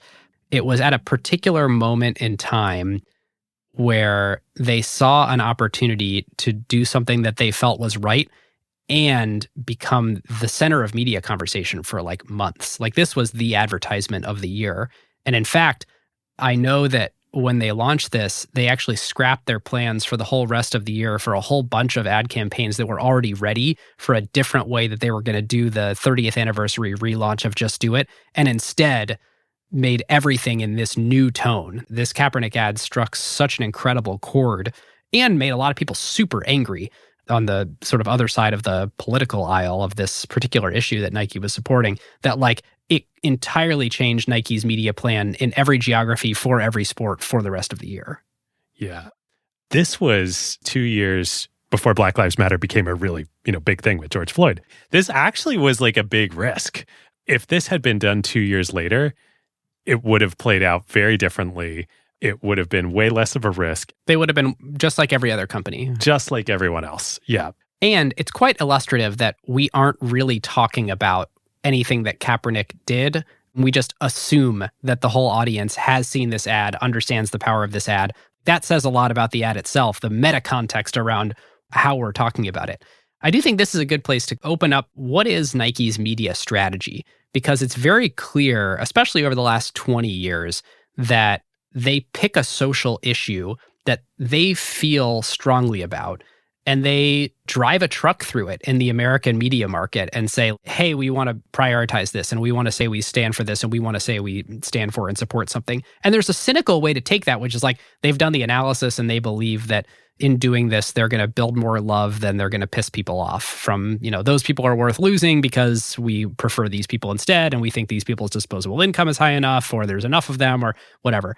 I actually don't think that's the way that it operates. I think it is like an executive and creative gut feel. This is a set of values we feel are right. And we're going to continue to bet the company on the people that identify with that set of values are a great customer segment for us and we can grow within it. I really do think it's quite touchy-feely. Yep. And this is also, back to the Kaepernick ad, this is, to my mind, the pinnacle of the brand halo element of this. Yeah. Kaepernick played football, not an important sport for Nike in terms of shoe sales, hadn't played in several years. That's right. It wasn't about football. He was sitting there on the Nike roster getting paid. There was a bunch of press about how they were thinking about actually cutting him. And then someone internally was like, whoa, what are you thinking? This is a huge opportunity for us. But like, it's hard to be a Nike athlete when you're no longer a professional athlete. Yeah. This is like the ultimate example for me of the ad, the sponsorship, the campaign. It's not about the shoes. It's about the halo. Yeah. Despite that going really well for them in 2018, they did just have a whole bunch of other controversies. Big Me Too issues at the executive level. The person that everyone thought was going to be the CEO and next after Mark Parker and many of his people around him were shown the exit. There was the whole Oregon project. That's their competitive running group with doping and all the alleged abuse going on there. So there's these sort of like coming out of 2019, they really did kind of just need to like clean things up and right the ship. And it was very fortunate that while all of this was going on, their big competitors were all kind of screwing up. And especially going into COVID, like none of their competitors figured it out. There's these smaller shoe brands, and you look at On or Hoka or Brooks. A lot of these niche players have done well in growing, but Nike hasn't had a formidable scale competitor. Adidas has just been nothing but mistakes over there the last few years. And so Nike has had some of these issues, but has kind of been fine. And after they brought in John Donahoe, they've been able to clean up the organization, reset for the next chapter, execute this shift to a direct and digital strategy, while I think they take a little bit of a breath and say like, okay, what does Nike in 2030 look like? And how can we make sure that we don't sort of stagnate here? Oh, this is great. I have so much to say. Let's officially transition to analysis and do power, and then you can update us on the business today as we go. Great. So, okay, power. For new listeners, as part of the analysis on every episode, we do a segment called Power, which is based on Hamilton Helmer's incredible business strategy book, 7 Powers. Yep. Which is basically, what is it that enables a business to achieve persistent differential returns and be more profitable than their closest competitor on a durable basis? So, David, I think there is a trap laid for us on this episode, but I'm curious. Oh, you said you had a transition to power, so I'm curious where you were going. Okay. So, obviously, we're going to talk about brand here in a minute. But scale economies, yes, are written all over this company in this episode for me. And this is the clearest thing in my mind that makes this industry and Nike's position and strategy within it so different from, say, an LVMH or a Porsche or any of the others. I mean, I guess Porsche has scale economies. But if you look at the sneaker industry, we talked about this a minute ago. It's such a power law. There's Nike, there's Adidas that's half their size, and then the third place player is well less than half of Adidas's size. Yes. After that is Skechers, then Puma, then Asics, Converse, Under Armour, but like massively declining market share curve. Yep. Okay. Now compare that to the rest of the apparel industry. It's wild how different it is, right? Think about fashion, think about clothes, think about shirts, think about pants, think about jackets, think about whatever. No other corner of the apparel industry looks like this, in that there are 2, 3, 4 companies that make a huge share of all of the sneakers that the world wears. That's wild. It's totally wild. It also is massively scale economies driven because the way that you acquire customers and retain customers is with this brand halo of sponsoring these big athletes and putting on these large, very expensive branded events and competitions. And small companies can't do that. The primary way that you get someone to be a 20-year customer of Nike is to go and spend money on the biggest athletes in the world. And the whole game, just like Netflix, is Nike's acquiring content. Nike is acquiring the LeBrons of the world to be Nike athletes. And the LeBrons of the world are going to go where there's the most dollars flowing to them. And who can give them the most dollars? The people with the biggest customer bases. It's not just that Nike is paying LeBron a check every year for a lot of money like Converse was back in the day. It's not like, oh, here's your $100,000 check, right? There's alignment and an incentive to be part of the biggest machine. So like the Kobe situation is so illustrative of this, right? Kobe was with Adidas. Yeah, maybe the Kobe 2 sucked. Like, I don't know, and he didn't like the shoe. I doubt that was the issue. I think the issue was what Nike could do for Kobe, and thus what Kobe could participate in was exponentially higher than even what Adidas could do. And like, that is huge power. Yeah, it's fascinating. I mean, the game is figure out how to have the most customers that you can sell apparel to, and then you get to buy the biggest billboards. And you get to align interests with the biggest billboards. It's a content game on the customer acquisition side. And you can make the best commercials that are the most inspiring. I mean, that I guess doesn't take as many dollars. You know, you can produce an incredible commercial for $100,000, but the talent in it is going to cost you millions. The Super Bowl slot is going to cost you millions. I think a lot of Nike's power on a go-forward basis is totally the scale economy stuff. Yep. Totally agree. And they had lots of counter positioning in the old days. Like the whole Jordan thing was a pure counter positioning play. Yes, in that the other companies couldn't do it because Magic and Bird would never tolerate Jordan getting a fundamentally much better deal. Correct. Yeah, they had too much to lose. Yep. So brand, I think this is a trap on this episode. I think Nike is a brand.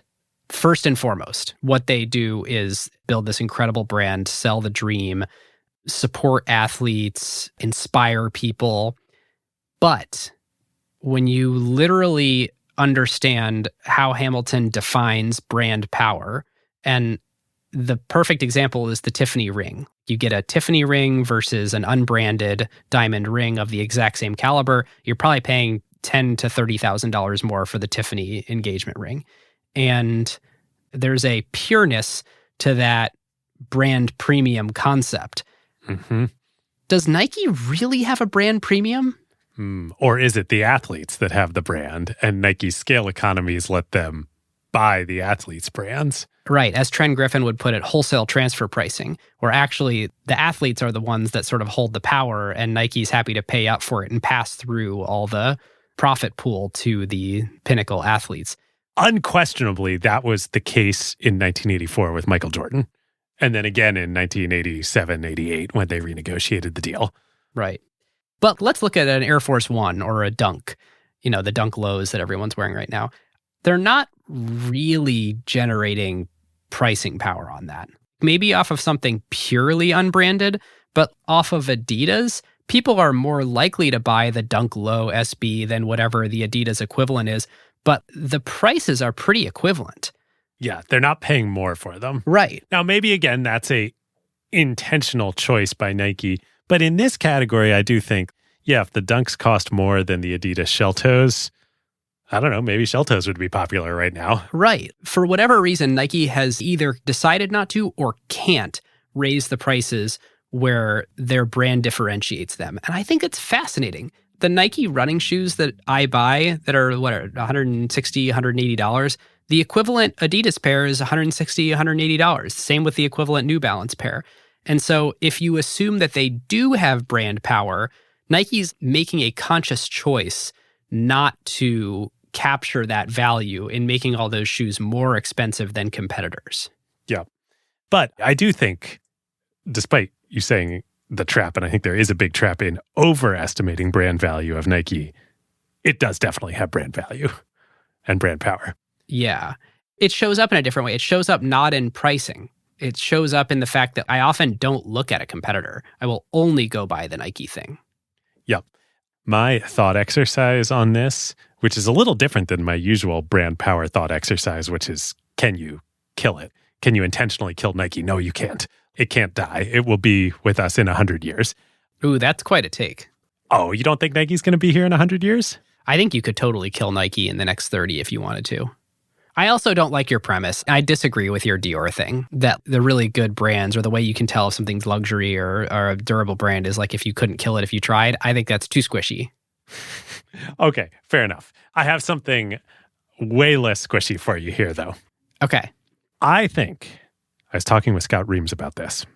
I have no data on this whatsoever, but I don't think it is a controversial statement to say that the swoosh logo is tattooed on more bodies around the globe than any other company logo. I'm sure that's the case. It has to be the case. So if that's not brand power right there, I know it doesn't fit Hamilton's definition. Yeah, it's a sleight of hand. What Nike is first and foremost is a brand. What the entity is a brand, because they don't make sneakers, which we'll talk about in a second here. They don't seem to charge more than their competitors. I'm literally looking at Adidas' gross profit margins are on average higher than Nike's. Nike's current rolling last 4-quarter gross profit margin is 44%. Adidas is 46%. And Adidas, every single quarter for the last 10 years, has had a higher gross margin. What is going on here? Why isn't Nike with a better brand than anyone else in their space and one of the hero brands in the entire world? They don't seem to be getting a special Nike markup. This is, again, and this is purely conjecture, I do think this is an intentional decision on Nike's part. I think they absolutely could sell $500, $1,000, $5,000, $10,000 Nike items. They absolutely could. And they choose not to, I think, because if they did that, well, one thing we didn't talk about. So Nike announced a few years ago that their whole marketing strategy was going to be reoriented around, I think, 12 cities in the world. And they were going to focus everything they did from a marketing standpoint on thinking about what it would mean to be interesting in those cities. So what's behind that? And the cities are like New York, Los Angeles, Tokyo, Shanghai, Rio, Paris, etc. And I think what's behind that is Nike needs to be accessible to the tastemakers in those cities. And that doesn't mean wealthy people. That means people on the streets. That means young people. That means people who can't afford $5,000 items but want to be participating in the pinnacle of Nike. I'm not talking about $5,000 items. I'm talking about charging $200 instead of $180 because there's a swoosh on it, when the market price for those shoes seems to be $180 no matter who makes them. Why don't they do that? Is it because of what it says right at the top of their IR website, which is Nike Inc. is a growth company and they care more about growth than harvesting profit dollars? It could be. I think the thing that is so confounding here is the secondary markets. There is no question that the value of many Nike items is well above their selling price. Right. And I don't think that's the case for Adidas. Maybe for some items, but I doubt as many as Nike. Yeah, I don't know. I don't have a clear answer here. I think my best answer is they want the most swooshes out there in the world. And there's some sweet spot where they're willing to trade off profit dollars for that, for the sort of continued brand presence where the swoosh feels like a ubiquitous thing and a brand people celebrate and are excited about, and they just want it reinforced on everyone everywhere. So they're willing to give margin dollars for that. Ooh, maybe this actually all comes back to scale economies, because it's kind of the same thing with Amazon, right? Or Netflix. For a given price, Netflix can offer more value, or could in the past offer more value than anyone else.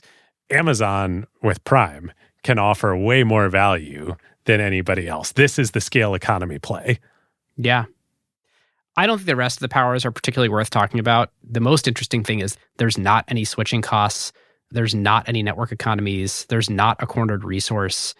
I frequently switch shoe brands all the time.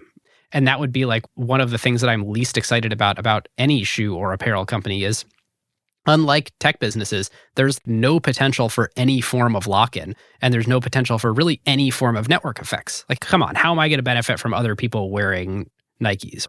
Maybe like in the Nike Run app, being able to share stuff with my friends who also have the Nike Run app, but it's thin. That's not how they make their money. Yep. Agreed.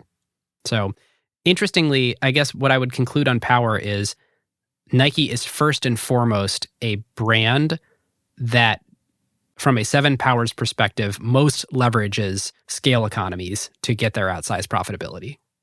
Totally agree with that. Nice. Okay, I will catch us up now and give us the numbers on the business today, and then we can go into playbook. So Nike is at absolutely astonishing scale. They are a $51 billion revenue business growing 10% year over year. As I mentioned at the top of the show, they're the largest apparel company in the world except for the luxury category. LVMH and Hermes got them beat. Nike's sales to women alone are bigger than all of Lululemon's revenue. Wow. Take that in for a minute. That's shocking. I feel like that's an illustrative stat. And Nike has really lagged in developing products for women. That's exactly what I was going to say. It's just $8.6 billion of their $50 billion of revenue. Wow. It's like every corner of Nike is bigger than the brand that you associate with that space, you know? Yep. The Nike brand does $49 billion. So there's some other revenue in there, Converse, and I think there's some other catch-all, but basically there's Nike and Converse, and Nike includes Jordan. So I mentioned earlier this shift to direct that Nike has been in the midst of for basically like a 10-year journey. About 60% is still wholesale, is still sold through retailers. And impressively, 40% of this very large business, this $50 billion revenue business, is now done selling products directly to consumers, either in stores or on their website. I can't imagine how difficult that transition is to make when you forge these like long partnerships with retailers. Come back to that in a second. Their gross margin profile, 44%. So it's sort of interesting looking. Historically, David, we've been a tech podcast and we've looked at lots of software businesses that have these 70, 80% gross margin businesses. You know, Nike has real costs, as you would expect with materials, labor, logistics, cost of storing all this inventory. 44%, not bad. Let's just remember luxury. LVMH is a 68% gross margin business. Hermes is a 71% gross margin business. So Nike is better than a car company, but it ain't no luxury. Yep. So Nike does $6.4 billion in operating income. So that's their income before taxes, 12.5% operating margin. So that's sort of what you should think about their sort of take home. Not a software company. Yeah, lots of costs involved in this business. They have $8.5 billion sitting in inventory, which even for Nike is high. That's a point we'll revisit in our analysis here. Unlike the Nike of old, they also, in addition to that inventory, have $10.7 billion in cash and similar equivalents. So the company is no longer constrained by how much capital they have available to them. While it's been a growth company, they kind of don't know what to do with the cash. It's sort of this interesting question of, well, the way they started is that they could use 100% of their cash all the time to go buy more inventory and reinvest that in the business. And that was true for like a couple of decades. They've now had 30 consecutive quarters of increasing dividend payouts. So it's a dividend stock with $11 billion of cash on hand, in addition to continually paying these dividends. It's funny. This doesn't jibe for me with the statement on the investor relations page. Nike is a growth company. I mean, I guess 10% growth at their scale is impressive. 35% growth in the Jordan brand is very impressive. So you might think it seems like they could reinvest more in the business to grow faster. They already spend $4 billion a year on demand creation. And I assume that's like their sports marketing budget.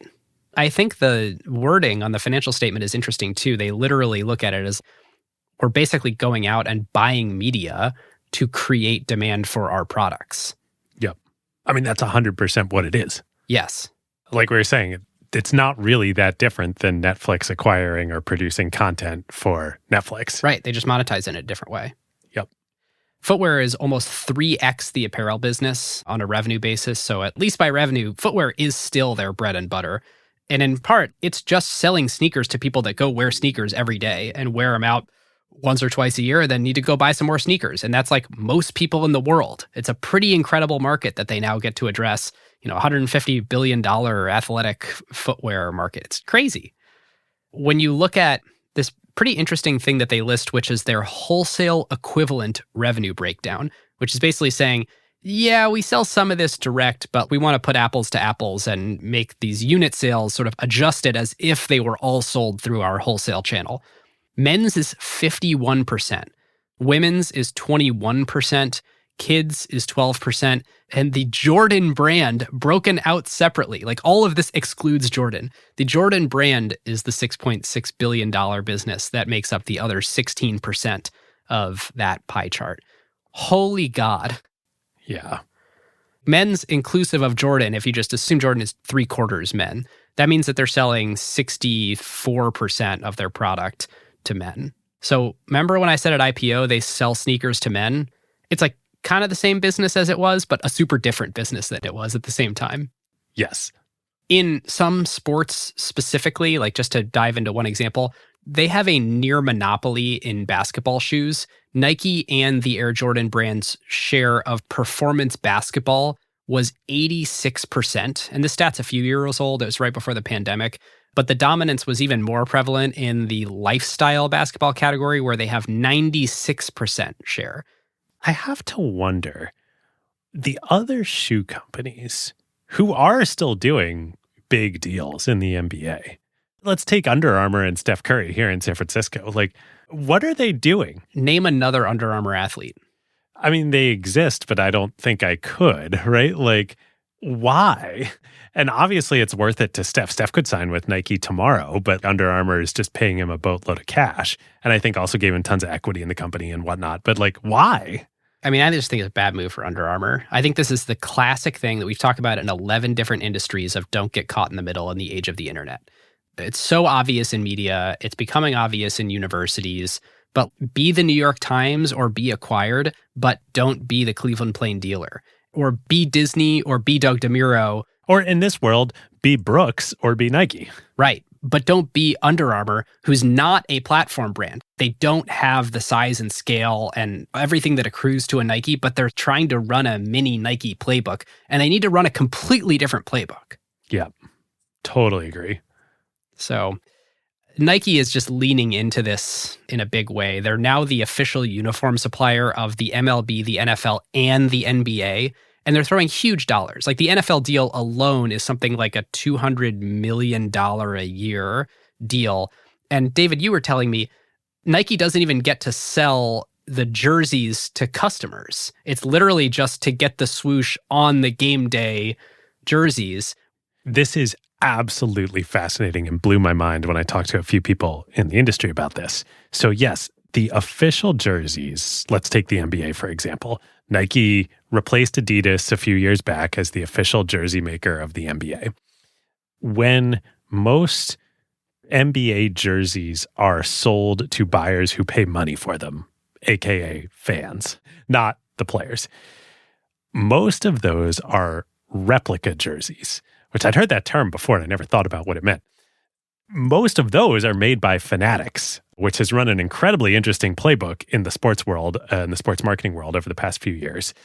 They are replicas made and sold by Fanatics in conjunction with the teams of the jerseys that the players wear. Nike pays to make the jerseys that the players wear. It is a billboard. It is a sponsorship. That is what they are paying for.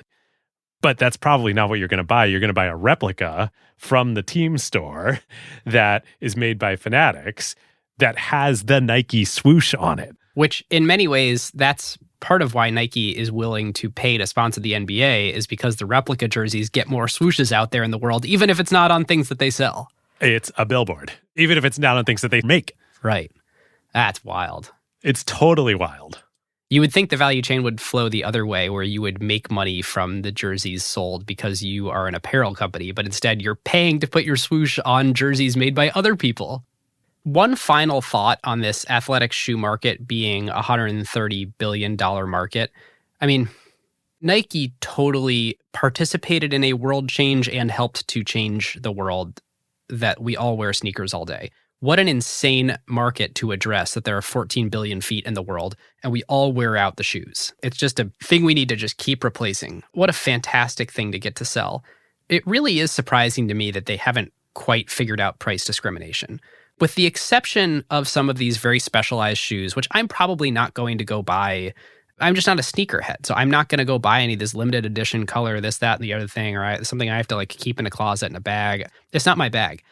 But so if you like exempt away that part of the market, there's probably some shoes that I should and would pay $500 for, and yet those shoes don't seem to exist. And that's very surprising to me.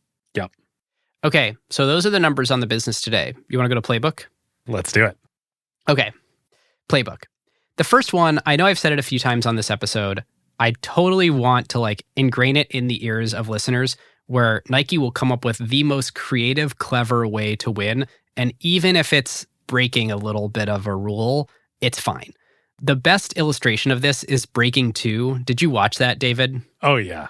So good. It was compelling. Unbelievably compelling. But they said, what are all the rules to competitive running? If you're going to have a pacer on a run with you, it needs to be the same pacer the whole time so that you can't cheat and like rotate in pacers. You can't wear certain types of shoes that have ill-defined rules. And so Nike stages this event with their shoes that provably make you 4% faster than you've ever been before. And they drive a Tesla with a laser and a whole bunch of pacers around this guy. And they're like, you know what? We're going to make this big media spectacle out of this guy setting the world record and breaking the 2-hour marathon time. And like he came close and it was an unbelievably entertaining event to watch. And what they said was, we don't care if this is legal or not in competition. We're just doing a stunt. And you guys can debate afterwards if this actually set the world record for the marathon time or not. And I just thought it was like, there's nothing more perfectly Nike than saying like, well, those rules are like quite cute. But Nike is a growth company. But Nike is a growth company. That's the ultimate non sequitur. I hope that becomes a meme. But Nike is a growth company. It's actually better if you open it on mobile because the sub headline goes away. So it's literally just a black and white picture of Serena Williams. It says Nike Inc. is a growth company. The first time I opened it on my phone, I was like, that is okay. All right. I'm making that pretty clear. So I don't know. I think you sort of see some of that in the best DNA of Nike and in the crappy DNA of Nike, like the Oregon Project stuff. So it's important to understand that to understand the company. Hey, Ben, break the rules, fight the law. That's right. Another big one is the things that are your very strength can go too far and become your weakness. And they totally pioneered outsourced manufacturing in Asia, which is also why they got hit so hard and deserve to get hit so hard when that became an issue. I always think everyone should always just be aware in your business that your greatest strength is also your greatest weakness, and you just have to factor it in. You just have to know. It was weird to me how wildly caught off guard they were by like, oh, well, we're not a shoe company. Come on. Can't say that. Yeah. On the note of not a shoe company, there's a great analogy here to TSMC. And in fact, there's a great analogy here to the NVIDIA and Qualcomms of the world and Nike. Nike is a fabless shoe company. Yes. Yes. I think that is ultimately the answer to, is Nike a shoe company? Sure. This is our semiconductor episode this season. They're a fabless shoe company. Yes. And unlike TSMC, semiconductor manufacturing is wildly differentiated. Shoe manufacturing, there's like 2 or 3 really big ones that Nike works with. They're unbelievably prescriptive. They source all the materials. They do lots of audits, stuff like that. But it runs quite differently than their apparel business, which has like thousands of manufacturers that they work with, which are all custom for all the different fabrics and stuff that they need to make. And so in some ways, it's like the fabless semiconductor industry, but unlike semiconductors, the manufacturing isn't as CapEx intensive to start, and there's not as much process power in it. So you actually do have this like highly fragmented foundry equivalent, like manufacturing ecosystem of people who can make your stuff. To the scale economy's power question, to the extent in footwear that there are limited numbers of factory operators that are the big ones that are fully audited that you want to work with. Being the scale player that can dominate the capacity in those factories is a huge advantage. Yep, that's exactly right. While we're on manufacturing, it's sort of a funny note. Nike manufactures 0 shoes, but they manufacture 100% of the nitrogen-filled little airbags. They do it in Oregon because that's trade secret, and then they ship those over to their Asian manufacturing facilities to put them in the shoes. Do they do that with any of the other technology like Flyknit or React? I don't know. I don't think so on Flyknit. I don't know. If you're going to make the Flyknit in the US, you may as well assemble it. Yeah, I would assume not. So I also think it's one of these interesting things where like Nike gets hit. Basically, all shoes are made the same way. There's some companies that like to claim credit for, oh my gosh, this one's made in the US. Well, like part of it's assembled in the US, but basically everyone, either makes the whole shoe or the upper outside the US. And I think New Balance is a US brand, but like it's not, to my understanding, it's not all made here. It's like designed by Apple in California. Right. The other huge theme that I think is important to take away here is for the first 15 years of Nike, it was a story of leverage. Every single point along the way, up until 1981, they took the highest leveraged route they possibly could. The whole thing was betting the farm on top of betting the farm. And we are telling Nike because it is the survivorship bias story, and there are many that would have failed along the way because at any given point, they would have gotten slightly ahead of their skis, and the 100% debt to assets ratio would have caught up with them, and then poof, they go out of business. And Phil Knight even put up he and Penny's house to guarantee a loan. If it came down, it all would have come down. There's no slack in the system at all. It even continued through to the Jordan story, right? Nobody else was going to do that deal. Yep, exactly. So Phil Knight basically never took on any equity investors, and so he took no dilution. He and his management team and Bill Bowerman owned 56% at IPO, him owning 46%, because he just kept betting the farm all on debt and basically had no buffer at all. So what that means is on IPO day, he was worth $178 million, and today he's worth about $40 billion.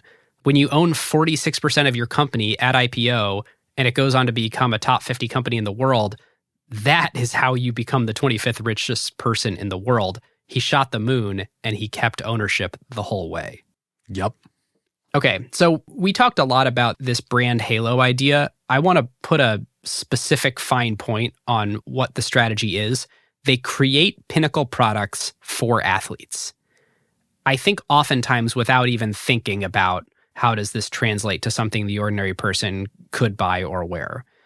The athletes find their way to it either through a brand deal nowadays or in the early days, through their local running shop who has something cool and exclusive. You build brand with that niche athletic community by being obsessed with that particular athlete's journey and designing products for them and customizing experiences for them. That brand then seeps out into the broader consciousness, either through paid media or through just organic word of mouth, that Nike stands with athletes. They're obsessed with it. They make the experience of being an athlete the best thing possible. And then they extend. And when I say they extend, they figure out what products that need to make that fit into the universe of the consumer psyche of how could I be like that dream that I'm watching? How can I participate in this feat of athleticism and show that this is like me too? And the hardest thing is figuring out how to extend to that audience and make products for them to buy without compromising that step one, that belief that you make pinnacle products. And what Nike has been able to do and thread that needle and figure out how to make the $15 t-shirt that you get at Dick's Sporting Goods with the swoosh on it, and also convince me that the very best shoes to run in is the, Nike Vaporfly, Next Percent, whatever. Again, just like our LVMH episode, it's amazing that they can make a little wallet clutch for a credit card and an ID and a $200,000 handbag. Yep. Only thing I would add to that is just to reiterate what kind of has hit me through doing the research in this episode is that Athletes are Netflix shows. Yeah, I didn't think of that until we were actually recording here. And these days, especially, in the beginning, it was athletes are billboards and Netflix shows in that, on SportsCenter or whatever, like you're going to see the swoosh. Now with social media and the modern world, it literally is a Netflix show. People are following, you name it, Patrick Mahomes, Serena Williams. They have a following who are following their lives like a reality TV show. You want to hear an insane quote that dates all the way back to 1983? Rob Strasser wrote this in an internal memo. Individual athletes, even more than teams, will be the heroes. Symbols, more and more of what real people can't do anymore. Risk and win. Yes. I see your Rob Strasser quote, and I will one-up you a Phil Knight quote. Give it to me. This is actually about Phil Knight in Just Do It. Around the time Michael Jordan became a Nike guy, Phil Knight had finally begun to apply in full measure his hunch that if the general public could be helped to imagine great athletes as he imagined them, as having implications of the very best that the human spirit had to offer, then those athletes would become like the heroes of old, the heroes in books, and people would come to those heroes and listen to what they had to say. Yes, I love it. Side with the athletes, sell the dream, people will buy products. Yes. Interestingly enough, too, in this Rob Strasser quote, where he says individual athletes even more than the teams, this was the big takeaway from our NBA episode that is about marketing the athletes, not marketing the teams. Now, what's really interesting, since we did the NFL episode earlier this year, after doing the NBA episode, I've really changed my thought on this. The NFL is a better business as a league than the NBA. No question in my mind. But the amount of value created out of the leagues, I think more value is created out of the NBA. The NFL just captures way more value and thus is the more valuable league. But this Nike episode is totally solidified for me the value coming out of the NBA. Jordan, Kobe, LeBron, it goes on and on. Zion, Wemby, Victor Wembanyama, the new phenom coming out of France that was the number one pick of the Spurs. He's already a Nike athlete. Fascinating. And basketball, again, because it directly translates to those are the shoes that people can buy. Whether they buy that model or a different model, they are buying those shoes. They're not buying football cleats. And it's the face of the person. It's not behind a helmet. It's like they're the heroes. Right. Yeah, basketball is quite helpful in that there's a reason to buy those shoes just to wear them around. Like you don't have to invent a new product for people to buy to participate in the brand story like you do with football. I mean, it's funny because it's the Gatorade line, not the Nike line about Michael Jordan, but like, be like Mike. If you want to be like Mike, it's really easy. You just buy the shoes. If you want to be like Patrick Mahomes, it's a little harder. Right. I don't have any pads. I don't have a helmet. I have nothing in common with Pat Mahomes. No shoes will change that. Yep. I have one that I've been trying to think on. And at one point in the research, I wrote down, when you sell commodities, brand matters a lot. Is Nike differentiating a commodity with their brand, or are they not in the commodity business? Well, this gets to your question at the start of the episode. This is the crux of the question. I think there's two answers. The prestige models, the Jordans, the retros, the Vaporfly, what have you, the prestige $150+ Nike models. I don't think those are commodities. I think those are products. Nike also sells a lot of $50, $60, $70 pairs of shoes. Those are probably commodities that are helped by the brand halo. Yeah. Bifurcating it like that does make sense. Someone told me that in many years, the Monarch has been their best-selling shoe, which is this crazy high-margin dad barbecue shoe that no athlete has ever worn for anything. Everyone should just Google Nike Monarchs, and you're like, oh yeah, no, my parents wear that. I don't know, it's like the ultimate barbecue shoe.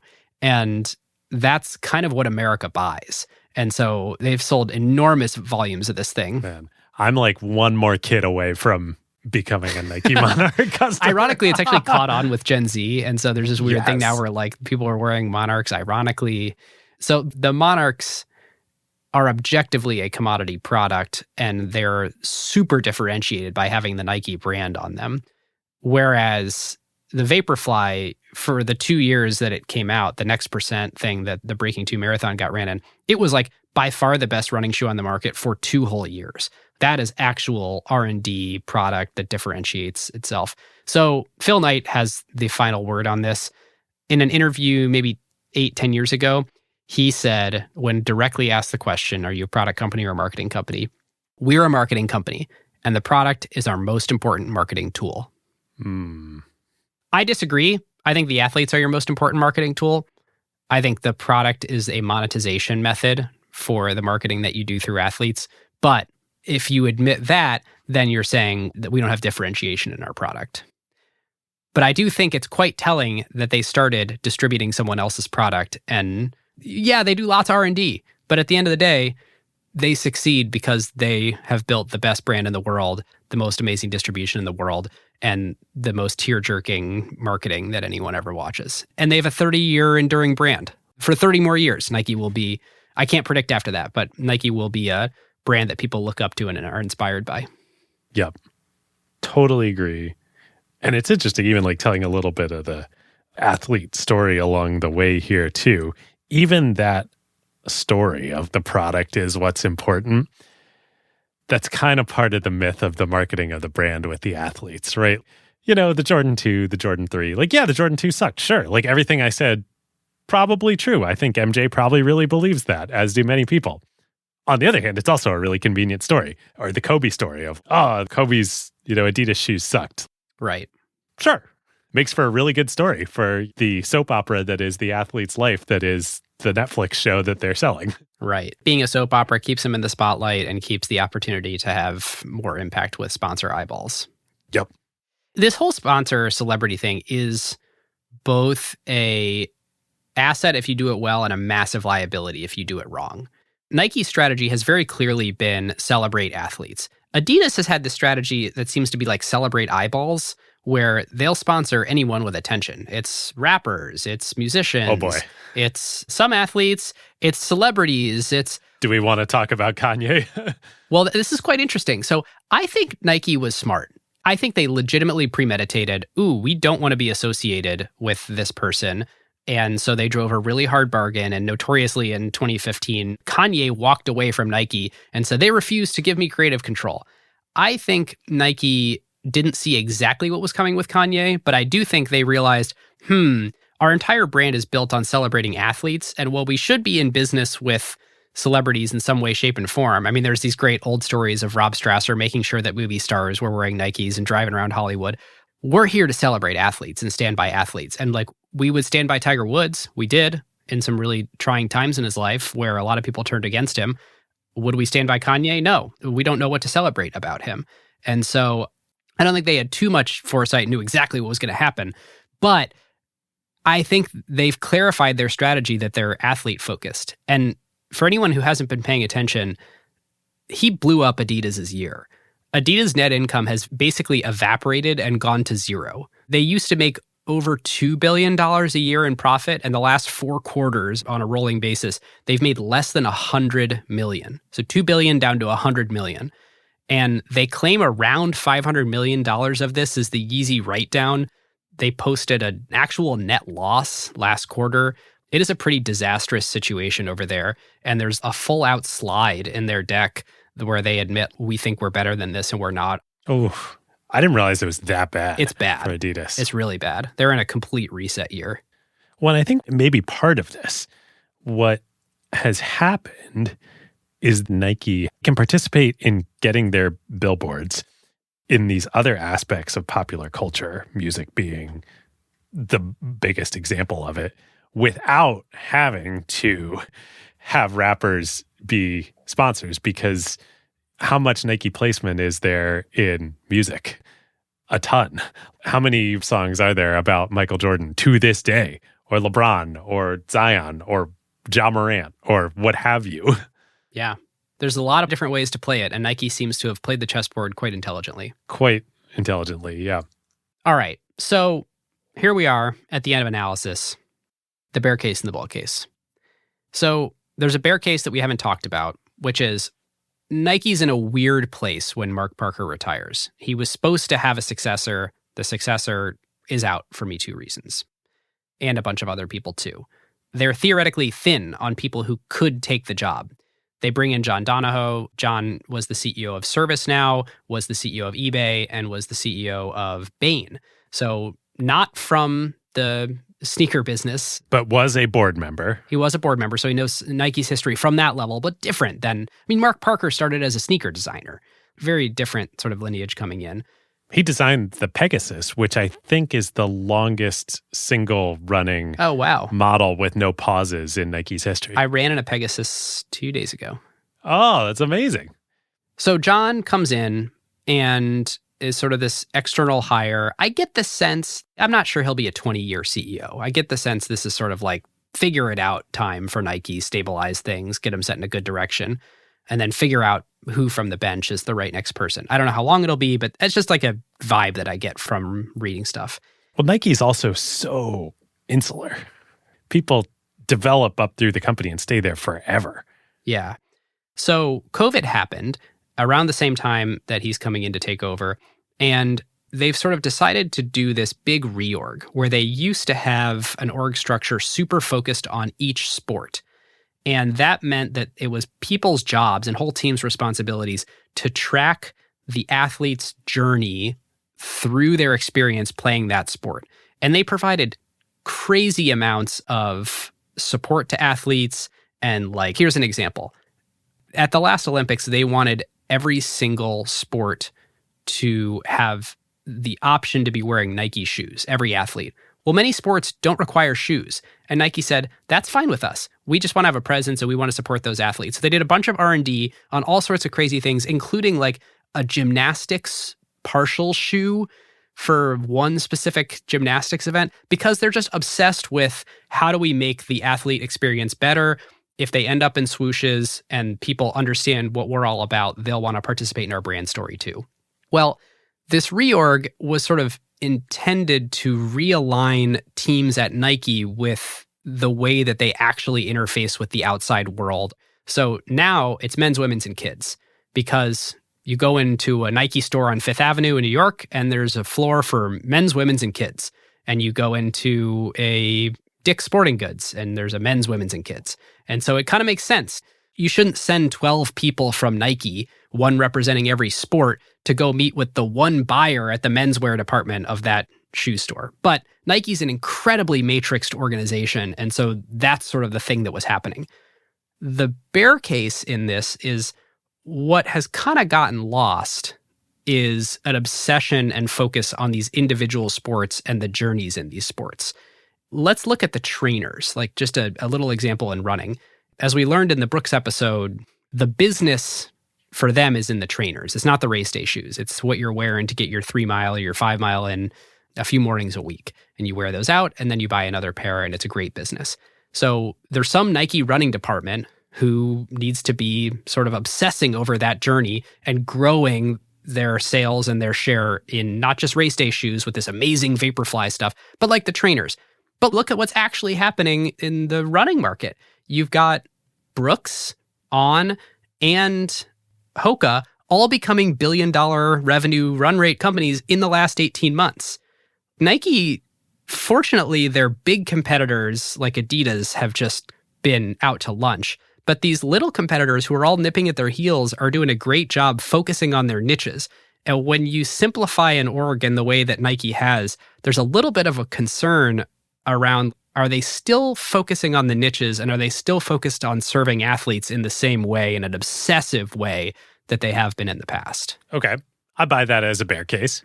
So there's a lot of nuance there, but I think that in the same way as that old Disney quote, so with Disney Animation goes the company, sort of like so with running goes Nike, that's a bellwether. Fair enough. I totally see what you're saying.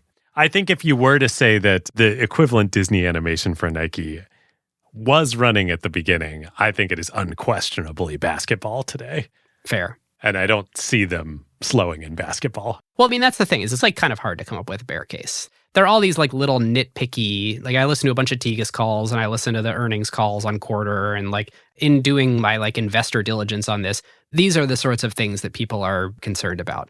A big one is like this potential reversal of strategy on D2C. Like they reopened Macy's and they put more inventory in Foot Locker in the last couple quarters. And that's sort of concerning because the whole narrative has been, we're going direct. But also, we have too much inventory, so we got to blow it out and, discount it through our retail channels. There's lots of questions to management about if that sort of thing is happening right now. Big slowdown in China, not just them, but all the big brands. It seems like the Chinese market is shifting to Chinese native brands, or there's a lot of signs that might happen. And so, the China market is a huge, important set of consumers to Nike. So I think them figuring out, especially how their social justice stances fit in with the CCP-controlled China, that's a huge open question. And are they going to be able to address that biggest market in the world for feet or not, at scale is sort of the question. Yep. Makes sense. Honestly, that's the best I got for bear case.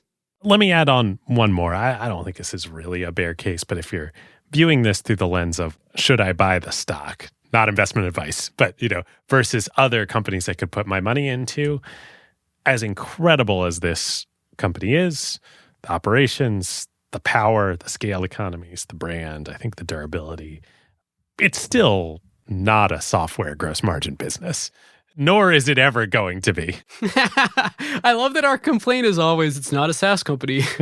Well, it's a really good business model. I mean, look, if you could put all your dollars, you could put it into SaaS companies, you could put it into Nike. Right. I do think Nike has incredible durability. Yeah. I mean, that's the bull case. These scale economies are super real, and they're in pole position to just keep spending and keep investing in building this incredibly durable brand. And products will come and go. There will be 5-year stints where they have the most amazing running shoes that everyone needs to marathon in, and there'll be years where they don't. But the Nike brand and their media strategy and their brand voice and the way that they deploy into all these local markets and tweak the messaging to be local appropriate in every corner of the world and manufacture at scale, it's just, the Nike brand means something to billions of people, and Nike knows how to make it keep meaning something to them. Yep. Like I said earlier, there are a lot of swoosh tattoos on bodies around this planet. That is a bull case right there. Yep. In the world of globalization and the world of the internet, returns to scale are a big deal, and they're in the scale position. And I'm sure both hardcore basketball fans and sneakerheads would nitpick with this statement. But to me, Nike basketball and the sneakerhead culture is the core of the driving force, the pinnacle of the halo, the Jordan brand. And I just don't see, it feels as strong as it's ever been to me. Yeah, completely agree. I mean, you listen to these Tegas calls with Adidas people, and they're like, our issue is how to figure out how to make the brand cool again. And that does not show up in any way, shape, or form in the Nike interviews. Yeah, totally. All right. Well, that closes out Bear and Bull. I have some fun trivia for you, David. Love it.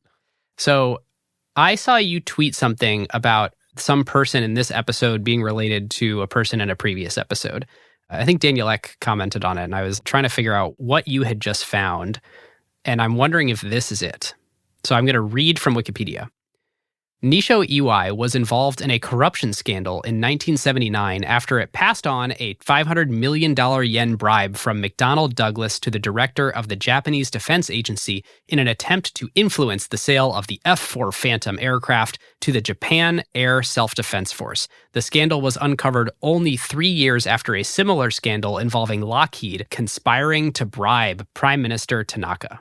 For anyone who didn't listen to our Lockheed episode, we talked about this bribe bringing down the Prime Minister of Japan, and oh my God, it happened through Nisho. Yeah, amazing. I did find that, and that is an amazing connection, and the deep cut is great for acquired lore, but that is not what I tweeted about. My tweet was actually about something slightly different, which was people that we come across in the acquired universe, minor characters who go on to be major characters in other stories. And it was actually about Don Katz and Audible. Oh, interesting. Yeah, that's a good one too. Which I love these wild career changes where you go from being a journalist and an author to starting a technology company. Yeah, it's pretty cool. All right, quick carve out. I think you should go listen to Mark Andreessen on Lex Friedman, and then you should listen to him again on Ben Thompson in that order. He's been on a little bit of a media tour since he did it's the Andreessen Horowitz strategy. It's like everything we talked about on the episode with them and how they're the most media savvy in the game, in part because of working with Margit there. But like, oh my God, he's so smart. And it's just a privilege to get to listen to him talk every once in a while. And it's fun that he's out talking right now because his perspective on AI is also, yes, he's talking his book, and also all of his arguments are extremely compelling. He's very smart. So I recommend you listen to it. Well, it's like LeBron selling shoes. You know that he's selling shoes, but my God, he's amazing. Right. It's like, oh, listen to the venture capitalist who has 30 billion under management, where a lot of it is like betting on the future that AI is going to be this big thing that's good for the world. Talk about how AI is good for the world. Yes, I can acknowledge that and listen to him and then be like, and I completely agree with almost everything you're saying. Great. I've listened to the Ben Thompson interview, but not the Lex one yet. So I'll have to do that. I am breathing a huge sigh of relief over here because I was more than ever certain that we were going to have the same carve out today. Can you guess what mine is? No. Maybe not, because we've been so deep in Nike research to not pay attention to current events. Mine is Speak Now, Taylor's version, which just came out. And I feel like Speak Now, at least for me in my Taylor Swift experience, is like the forgotten album. Like I just never think about it. Totally. And then when it came out, and I was like, oh, wow. Well, I was surprised that she's even continuing to do the re-releases. I thought so. I was like, she doesn't need to do this anymore. She's got the leverage. Yeah, the ultimate power move would be to stop. So pleasant surprise that it came out, and also pleasant surprise to rediscover Speak Now. Like there are some bangers on there. Great album. It's so funny listening to her now. How old is Taylor now? She's exactly my age, 34. Well, she's 33. She'll be 34. And to hear her singing songs from when she was 21, it's just such a fun juxtaposition. Yeah. That's cool. I got to listen to it. I literally haven't done anything other than read about Nike. So yeah, it's good. There's some great songs on there. I'll enter my 3-day window right after we finish recording where I can pay attention to other things again before starting research for the next one. Yeah. Speaking of, we should pick a topic.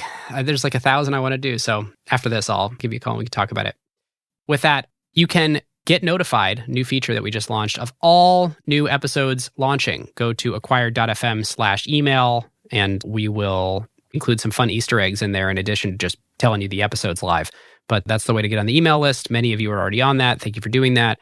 It is awesome to be able to have that direct connection with you and not rely on a Twitter algorithm or anything letting you know that we're live. Anything subject to change. Yes. Become an LP, acquired.fm/LP. ACQ2 is in any podcast player. Dave and I have a couple fun interviews queued up for that. So ACQ2 should have some good stuff coming soon. And join the Slack, acquired.fm/Slack. With that, listeners, thank you for going on this blue ribbon journey with us. And we'll see you next time in Dimension 7. Oh, wow. You are bringing a new energy to these outros. I like it. It came to me in a fever dream. Wow. That is some Black Air Forces energy. Yep. All right. Later. All right, listeners. We'll see you next time. Who got the truth? Is it you? Is it you? Is it you? Who got the truth now? Huh?